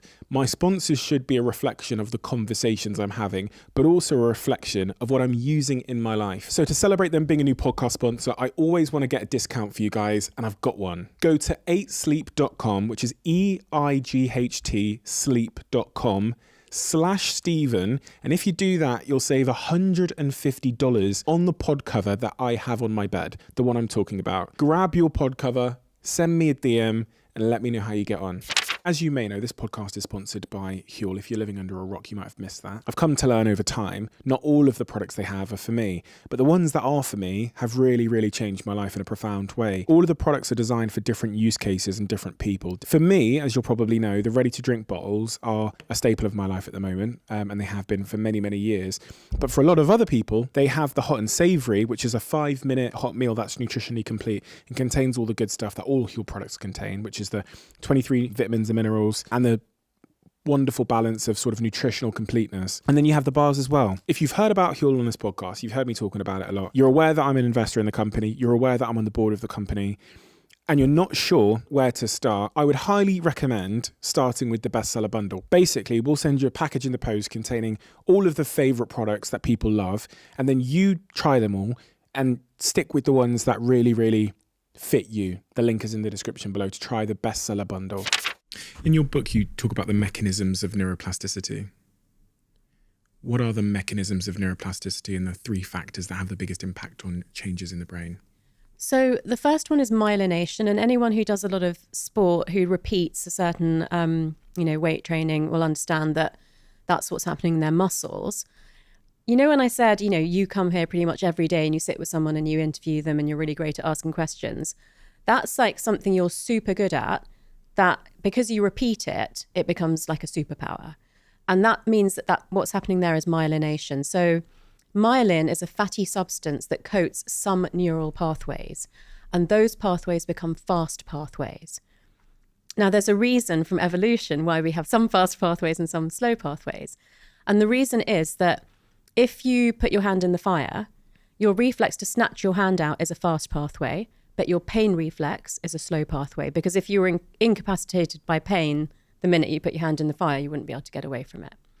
one of the mechanisms of neuroplasticity is becoming even better at something that you're really good at, and that's happens through myelination. The most common one, which is something that you're quite good at, but if you had loads of time, you could become really good at it, but you maybe don't have loads of time, happens through synaptic connection. So that's the one that can feel like quite hard work, but if you put in the effort, then you can change your brain. So that means that neurons that already exist in the brain connect up with each other and start to form new pathways. And the third mechanism, which doesn't happen a lot in the adult brain, but it does happen around the hippocampus because we do lay down new memories in life, happens a lot in children's brains, is called neurogenesis. And that is little embryonic nerve cells that float around in the brain actually becoming fully formed nerve cells, neurons, and connecting up through synaptic connection and maybe getting myelinated. And there's a factor, a growth factor that's involved in that, the embryonic cell becoming an adult cell, which is called BDNF, or brain-derived neurotrophic factor. And trophic means growth, so neurotrophic is growth of neurons. And the things that contribute mostly to that are aerobic exercise and eating dark-skinned foods. Yeah. Dark-skinned foods? Yeah. So let me just cover the exercise one first, because this is one of my fun facts, which is that if you are regularly doing aerobic exercise, the turnover of those cells in your brain is about 13-14%. So like the amount and the speed in which they like die off? No, the speed in which they go from embryonic to full-grown cell. Oh, okay. Yeah. Okay. So, because we want neurogenesis to happen. Okay. If you haven't been doing exercise for a while and then you start, the rate of cell turnover is like 30%.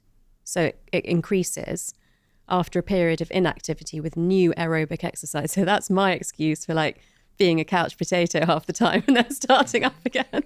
Oh yeah. Who are you kidding?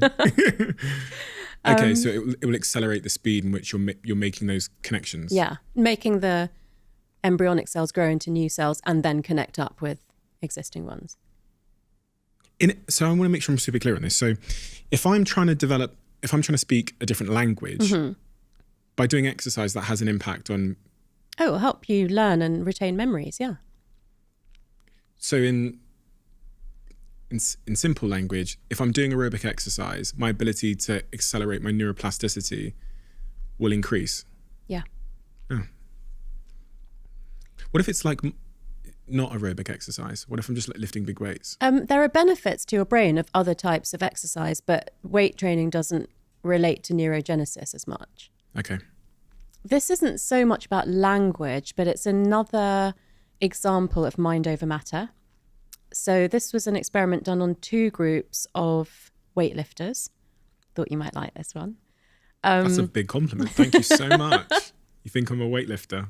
You think I identify as a weightlifter? You looked at me and thought weightlifter. Totally. Thank you so much.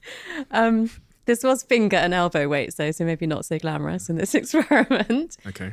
So one group lifted finger or elbow weights. I think this was a 2-week study, and they showed, I think it was about a 40% increase in muscle mass of the targeted muscle group for those weights. Their counterparts only imagined lifting weights for 2 weeks. They lifted no weights for 2 weeks. They just sat there and they visualized themselves lifting weights. And they had a 13% increase in muscle mass. Interesting. So we can tell our brain to grow muscle. Have you been secretly doing that, No, Steve? but I could be doing that instead. I've been going to the gym. It'd be much easier if I could just watch the football and tell myself that I'm lifting weights. Well, I don't think you can watch the football. I think the whole like visualization and, you know, intention and attention stuff was an important part of it. I mean, that speaks to the power of our thoughts again, doesn't it, really? If our thoughts can tell our brain to grow muscles. Is that... It's in the book. But is that widely accepted as the truth? I'm surprised there's not like personal trainers that just sit you down in an empty room and just go, right. Well, think about the number of athletes that use visualization as part of their training. Of course, they do the exercise and the practice and everything, but that's hugely used in sports.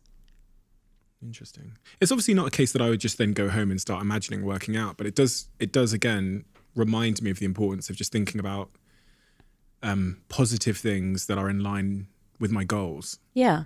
I mean, what's the harm in imagining yourself more muscular or more youthful alongside eating the dark foods and getting enough sleep? You know, it's like it's part of the package. Do you want to know what you should eat so that you can... Please, what is this dark-skinned foods? So basically, you know, at the basic level, we want people to have a healthy, balanced diet, mostly plant-based. But where you can choose a darker version of a food, the pigment in the skin of that food has higher levels of antioxidants called anthocyanins, and they also contribute to neurogenesis. So it's basically like eating black beans instead of white beans, or eating blueberries instead of strawberries, dark chocolate instead of milk chocolate, purple sprouting broccoli instead of green broccoli. And good quality coffee counts as well. Yeah, so I try to vary what I eat, but also always choose the darker option if I can. Okay, so is there anything else that one needs to know about the process of neuroplasticity? So from what I've ascertained so far, it's about understanding the patterns we have in our brain, understanding the consequences of them. Repetition is key to establishing new pathways. Is there anything else that I need to be really aware of? Because I do want to grow my brain and change my brain. Yeah. So the accountability piece, which we've discussed, yeah. But also creating the conditions in your body for your brain to be able to do all of that stuff. And so, this is a bit of repetition, but sleeping roughly 8 hours a night, having regular sleep and wake times seems to have an additional benefit. We don't know why. So within an hour, so go to sleep between 10 and 11, wake up whenever. Not being sedentary, so being physically active doesn't necessarily mean you have to pound it at the gym. To be honest, in terms of neuroplasticity, you don't want to do too much high intensity exercise because it spikes your cortisol levels. So it's better to do kind of quite gentle exercise. Eating 30 different plant products a week and varying the color as much as possible. Managing your stress, whether it's through meditation or just like removing the causes of stress. If you're doing, and being hydrated, if you are doing all of those things and you want to play at level 2 of the game, you could start doing time-restricted eating. So I only eat between 12 noon and 8 p.m., but you could do 8 a.m. to 8 p.m. So that kind of fasting is very beneficial for your brain as well, but only if you've got the foundations right. It's not going to help you if you don't. What does it do for the brain, fasting, intermittent fasting? Well, it helps to regulate your blood sugar levels. So, spiking blood sugar levels aren't good for your body or your brain. And fasting and calorie restriction, they do have like brain health and longevity benefits, but that, only if your foundations are right. Somebody who's stressed or eats badly or doesn't sleep enough will not benefit from time-restricted eating or intermittent fasting, because it is a form of stress on your body, but it's a form of stress that your body can take and use to build resilience if the baseline level of stuff is good. And for neuroplasticity to happen, we need to be taking on big cognitive challenges, challenges that kind of break existing pathways. Yeah. So I want to learn to DJ. I've been learning for about 12 months now. Mm-hmm. That feels like a big cognitive challenge for me. Yeah, that's great. That's the type of thing that would establish a new pathway in my brain. Absolutely. Someone's just looking to build their self-esteem and their confidence. Mm-hmm. What does the brain tell us about the process of doing that? Does it go back again to what we said about awareness, about understanding the feelings and the consequences, and about setting goals and repetition and accountability? It will get to that, but there's actually a little bit of a jump start to that, which is really helpful, particularly in terms of confidence and self-esteem, which is that usually there's a particular recurring negative thought that's associated with feelings of lack of confidence. So if you can identify what that is and create a positive affirmation that's like the opposite of it or something that counteracts it, then that can be a great way to get started. My phrase would have been, it has to be perfect and it's not going to be perfect. I wouldn't have been able to say this last year, but now I would probably be able to say, it is going to be better than perfect. It is going to be amazing. Like, I know it. But to get myself there, I could have said, it doesn't have to be perfect, but it's going to be great. Or I could have said, maybe it will be perfect. Sometimes a question I ask myself is, what's the best possible outcome that could happen here? So it's changing your language in your mind about the things that you think. So that's basically metacognition, which is that you can understand your own thinking, and then reversing that narrative quite strongly, even if it doesn't feel like it's totally true, and just repeating that so much that you start to wear down that other pathway. Does language really matter? The language we say to ourselves and say to others? Yeah, it really matters. Yeah, how we speak about ourselves. How do we know that matters? I mean, it's neuroplasticity. If you're repeating something in your mind or out loud, then if that's being repeated more than another statement, it's the one that your brain's going to believe. So we can trick our brains effectively by saying something else to ourselves repeatedly. Because there's this whole movement in, the personal development community which says you just kind of look in the mirror and you say to yourself, like, I'm beautiful, I'm attractive, everyone's going to love me, I'm going to be rich. And I've found it hard to get on board with that train. Yeah. That one... Because I know I'm bullshitting myself. In my subconscious or whatever, I just know if I said those things, I'm not saying about myself, but saying those very, very far away things, I just think my brain is smart enough to know that I'm bullshitting myself.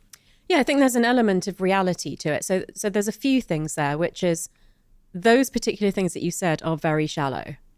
They are not really the things that people should need to be saying to themselves. What I find, and I picked this up from a podcast with Lewis, is he said that sometimes he would just say to himself, I'm safe, I'm okay. And actually just sometimes saying to myself, I'm safe, that's what I need to hear, not I'm beautiful and I'm amazing. That does feel like, A, it's the kind of thing that everybody probably wants to say. B, it's not addressing the underlying issue, is it? It's not addressing, and I'm going to be rich. I mean, that's the worst one, because you actually have to do stuff to make that happen. You can't just say that. So I think finding the stuff that you need to say to yourself that is not to do with social expectation or parental expectation or, social group, what everybody else is doing, like what you really want to know for yourself, that's going to set you up to be able to go out into the real world and do the stuff that you need to do to get the other things that you want. There you said, you can't just say it, you have to go out and do it. Now, when people hear this term manifestation, it's highly associated with just kind of saying stuff or thinking stuff. And it's less associated with actually going out and doing it. So a lot of people just turn off when someone talks about manifestation because it sounds kind of woo-woo, put it on the vision board and it will happen. And in fact, I think I've said this a few times, but I had, I wouldn't say it was an argument, but a disagreement, which resulted in the person I was speaking to literally getting out of a taxi in the middle of New York City and walking off. I was on a date many years ago, and the girl was saying to me that she goes, you can just manifest anything into your life. So you can just think about it and then it will happen. So I said to her, I was like, you think you could just think about becoming a millionaire and then it will happen? And she goes, yeah. And I go, and you wouldn't even have to do all the stuff. And she was like, no, you could just think about it and the universe will attract it into your life. Do you believe in manifestation? And if so, what form of manifestation? And how is that supported with neuroscience?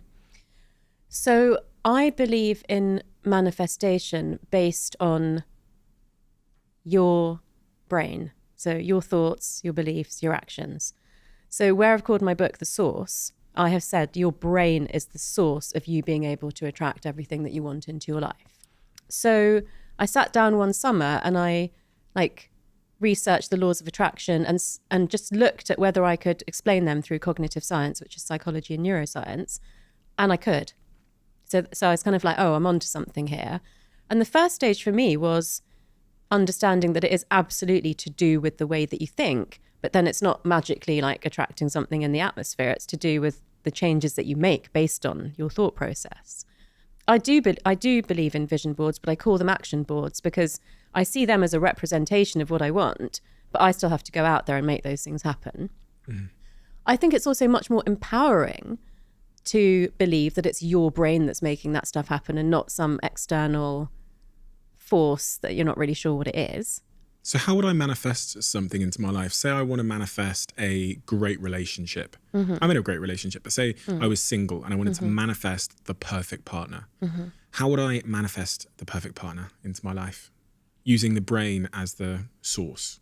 Yeah, so with that one, I think the preferred method is to create a list of the attributes that you want in that person. But you then have to make sure that you are everything that is on that list. Ooh. So if I want a blonde, I've got to dye my hair. No, I'm joking. I'm joking.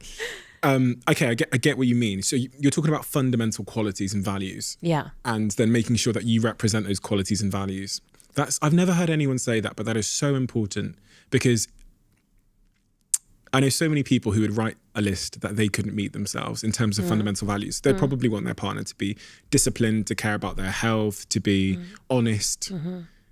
And if they ask themselves, are they those things, they'd probably fail at that. To be fair, my partner is so much better than me in so many ways, nearly every way. I'd probably fail at that list too. Why is that important? I think that you hear a lot of people saying, this is what I really want in someone. But you never really hear people saying, I've really worked on myself and this is what I believe I have to offer. And so psychologically, you meet people at the level of psychological evolution that you're at.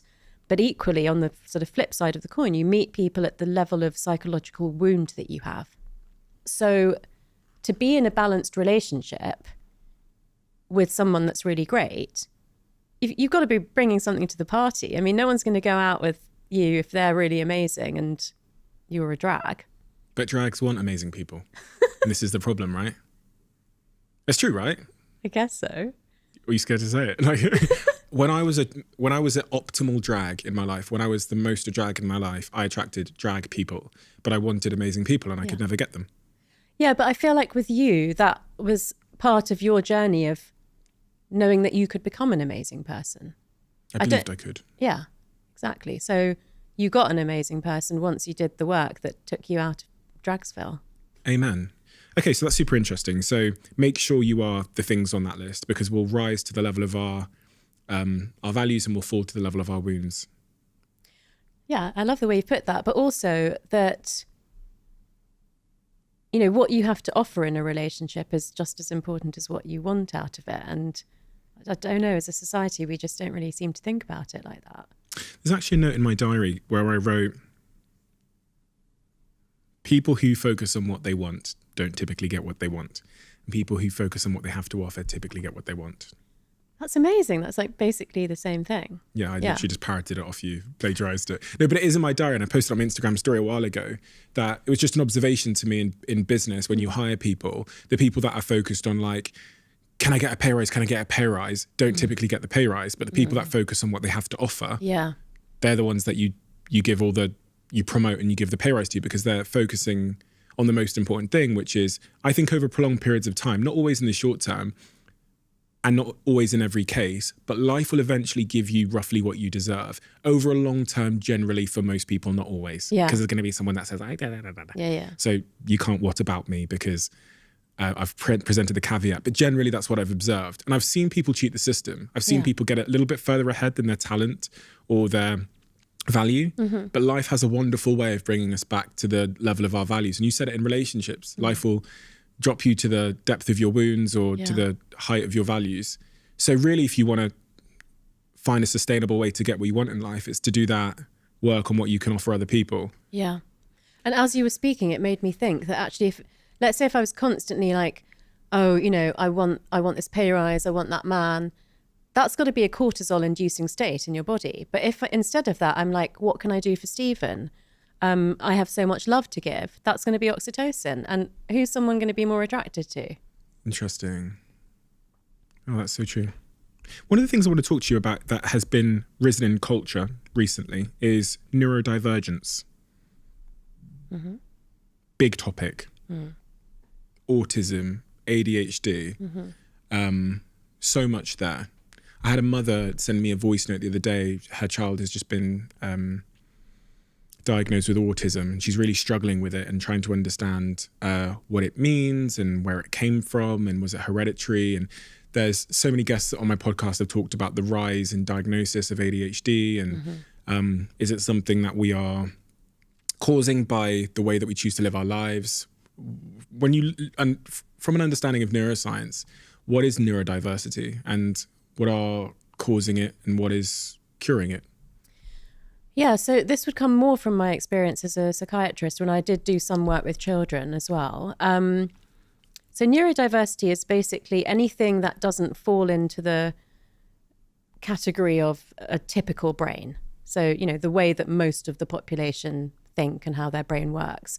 So that would include things like dyslexia and dyscalculia and ADD, ADHD, and autism/Asperger spectrum, and other things. I think that a lot of it is to do with better diagnosis. So I'm not saying it isn't the case that these things have risen, but I think we're also much better at diagnosing them. So, for example, when I worked with mostly little boys with ADHD, when I saw them for the first time and I took the full family history, there was quite often an absent father who'd actually been in like several different relationships and like couldn't hold down a job. And you kind of thought, yeah, he probably had it, but was undiagnosed. So there is an element of that.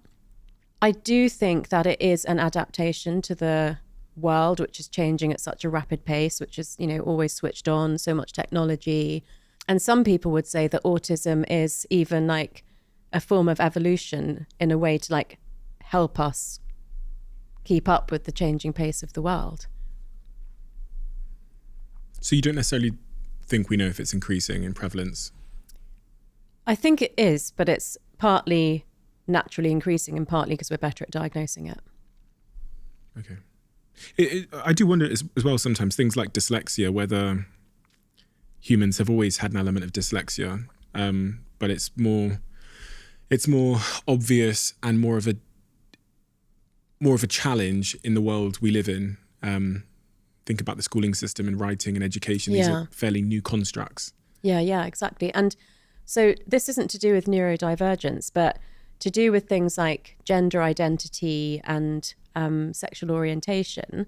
What I found in my research with the indigenous wisdom is that those things were understood long ago. There was a place for people and an understanding of, their role in society, and sometimes even an elevated role.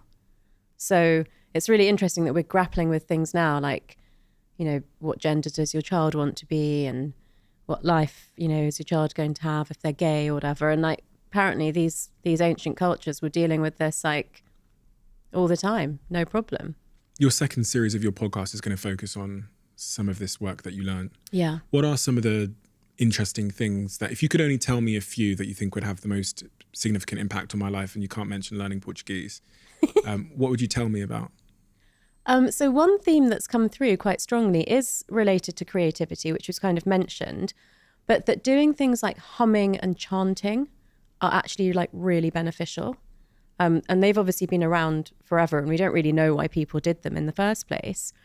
But in terms of expressing creativity and like calming down the nervous system, that's one thing that seems to have come through from kind of like Ayurveda, but also from the first Americans as well. James Nestor said that to me. Did he? That humming was good for your health and immune system, I think he said. Yeah. Like through your nose, like There's different types. You can do even just like Go on. I can see you. I was going to say. You were avoiding it. That'll be in the trailer.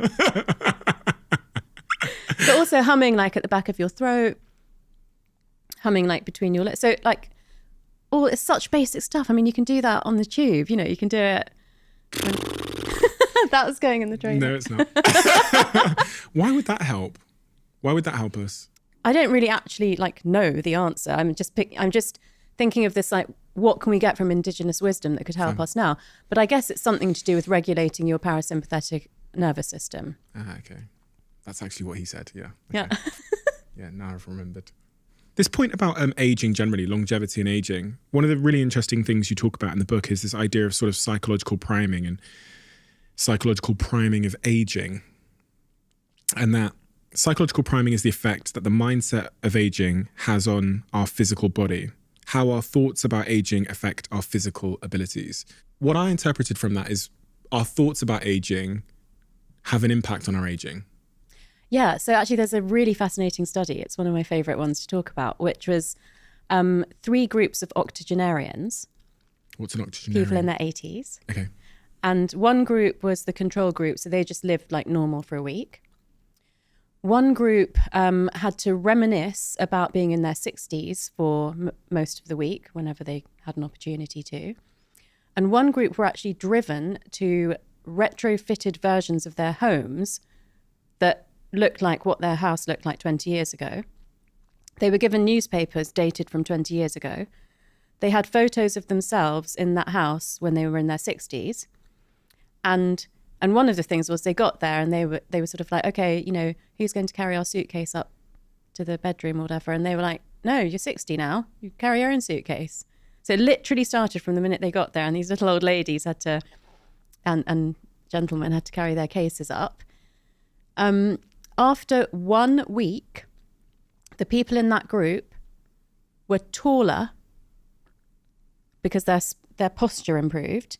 They had better musculoskeletal coordination than they had a week before.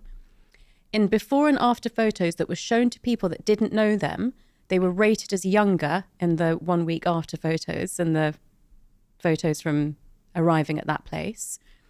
And the reminiscing group also had some improvements, but not as much as a group that lived like they were in their 60s. And so there was 3 groups. Yeah. The ones that went back and relived their life, the ones that reminisced, and the ones that did nothing at all. Yeah. Wow. And that really goes to show the impact of what we think about ourselves, and then all of the physiological consequences of that.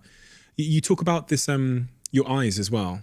That you were going to get, was it like laser eye surgery or something? No, it's just like... People told you needed glasses. Well, my optician told me. So he's of Indian origin, same age as me. And he said, I think, you're probably going to need reading glasses next year. And I was like, no, I do not want reading glasses. That makes you look really old. And he was like, yeah, I know we both look younger than we are, but, your eyes are going to age just like anybody else's. And I was like, no, they are not. So I left, came back a year later. He said, how's it going with the reading? I said, it's fine. And he sort of went, okay, Tara. So he's doing my eye test. He spins round on his little chair halfway through and says, your eyes haven't got worse. They haven't even stayed the same. They've got better. And I said, I know. And he said, what have you been doing? And I said, well, I just said no to you when you said, I'm going to have to get reading glasses. And when I'm like looking at my phone or a book, and it feels like it would be a bit easier if I moved it further away, I just don't. And what's that doing in the brain? Why did that improve your reading? Well, I hadn't experienced a problem with my reading, but he was obviously seeing the numbers slightly change. I really didn't do much more than what I've just said. So it was like not accepting the limitation and then not changing my behavior. And I think that's what you see from the third group of people, which is that they had to change their behavior to live like without any help and in a way that they had to when they were younger. So that essentially removed the limitations that we impose on ourselves, which is that if I'm X age, it must mean that I need reading glasses or I need a walking stick or whatever it is. There's a kind of opposite experiment to that too, which was done with young medical students in Florida. And they had to walk between 5 rooms, and on the table were 5 pieces of paper with a word on it, and you had to string a sentence out of it. But that wasn't the real experiment. They thought that was the experiment. The real experiment was that in one of the rooms, the words that were on the table were Florida, beach, sunshine, walk, bungalow. And all of them walked more slowly out of that room than any of the other rooms because those words are associated with retirement. And that made them slow down. That, you asked me, is language important to our brain? That's how important it is. So just saying words can change our behaviour so quickly. That's what the experiment showed. I've been thinking a lot, I said I've got this vlog on YouTube called Behind the Diary. And in 2 of the episodes, I've caught myself out while I'm filming because I said words that I thought would be unhelpful. And I think someone in the comments actually challenged me because there's one day when I'm filming Dragon's Den and I'm filming myself, I'm just talking about what's going on. And I go, I really need a coffee this morning. And I stop myself and say, I shouldn't say need. And then I go, there's something about this casual use of the word need throughout our lives that is disempowering me. It's making me a slave to the coffee. So I make this point, which I'm sure people think I'm a little bit weird for making, that I really need to not say the word need associated to the things, because I will then probably develop a psychological and maybe a somewhat of a physical need for that thing. And it's also just bringing that word need into your life, like you don't have enough, like that you need something. I'm constantly changing my words, like little, tweaking them like that. So I would say, oh, I'm going to treat myself to a coffee. And that was your decision. You were powerful there. Yeah. That's a choice you made. Yeah. There's an overarching point here about personal responsibility as well.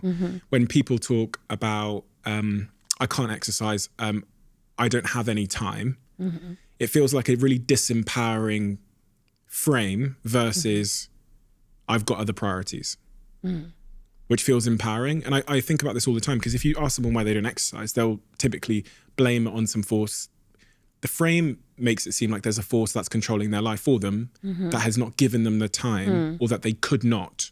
Whereas really it's just typically a case of priorities. And your child or your job that pays your mortgage can be your priority. But I think it's important, I've always felt it's important to acknowledge the fact that you made the choice to take care of your child or to go to your mortgage paying job versus I didn't have any time. Yeah. This is why I think about language so much, and the language that I use and how that's dominating my life, even constantly telling myself that I'm unorganized, like messy. So how that's probably making me a messy person. What haven't we talked about that we probably should have talked about? Is there anything at all, any studies or any insights into the brain and how we change habits that are stubborn, or anything else at all that you've learned from the ancient wisdom? I know that we've talked like very broadly on lots of different things, but I hope that for me, my intention with every sentence that I've said to you is that people should realize how much potential they have in their brains, like how capable they are of having an even more amazing life than they have already.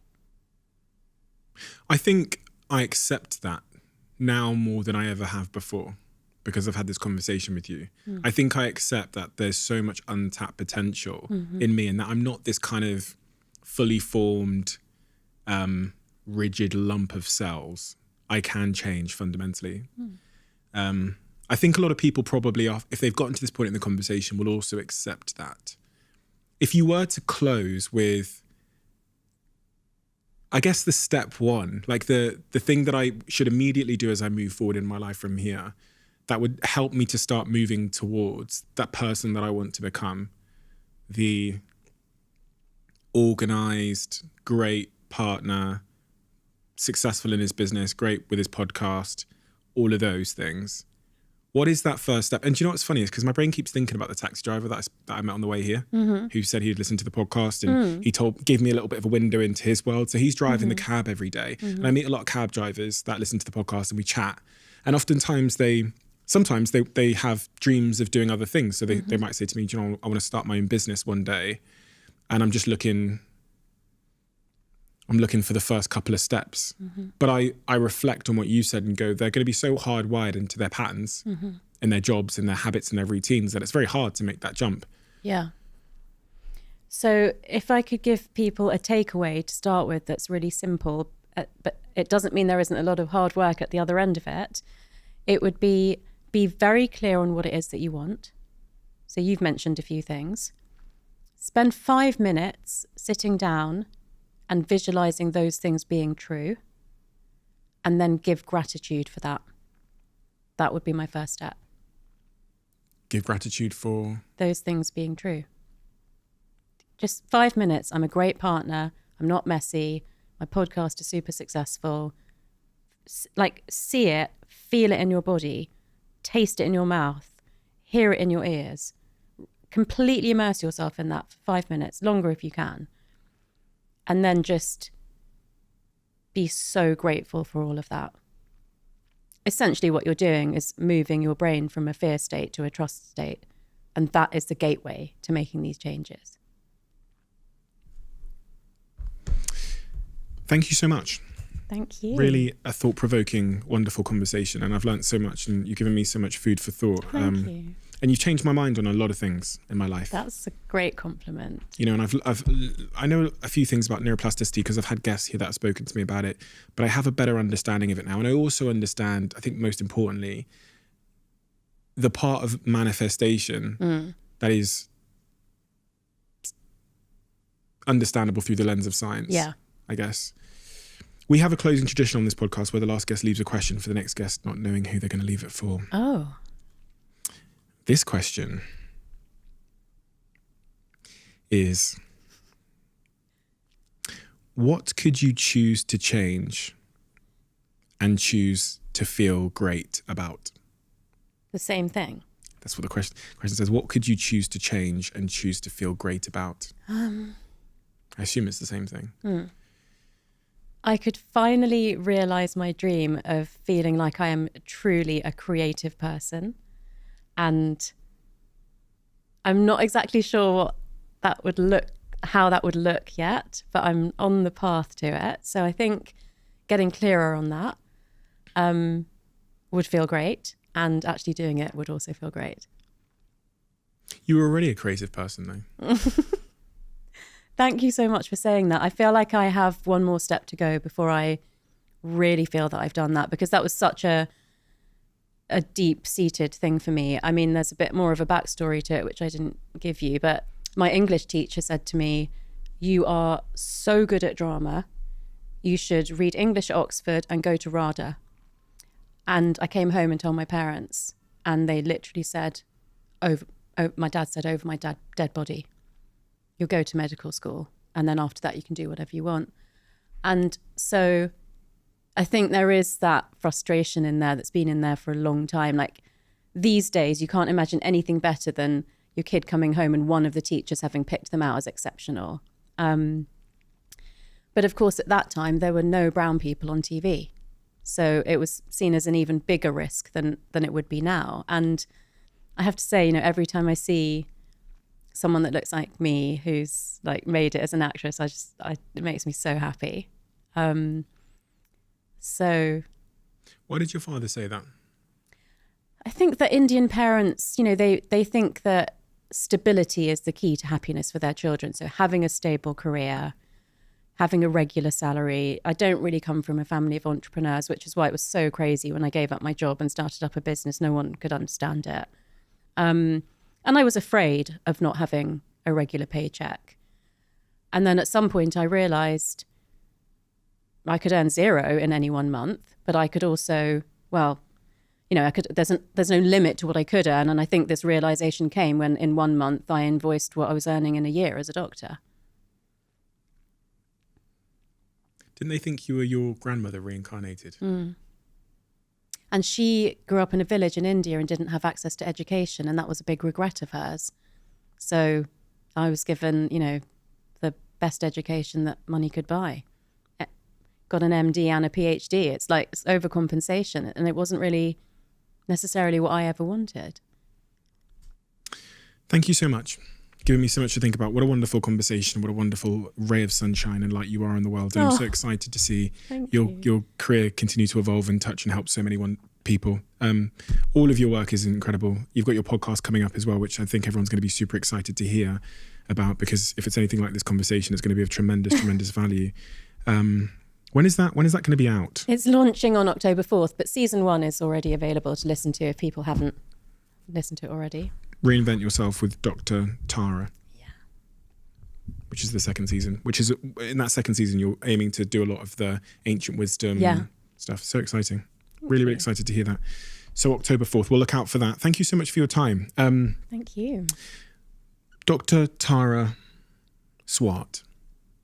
There's actually the word art in your name. Oh, that's so isn't there? cute. But there is. Have you ever noticed that? No. Okay. Well, I'm excited for our next conversation and to hear about how you've pursued that creativity, because it's certainly within you. And it's such a wonderful honor to have met you today and to learn from you. Thank you so much. Thank you.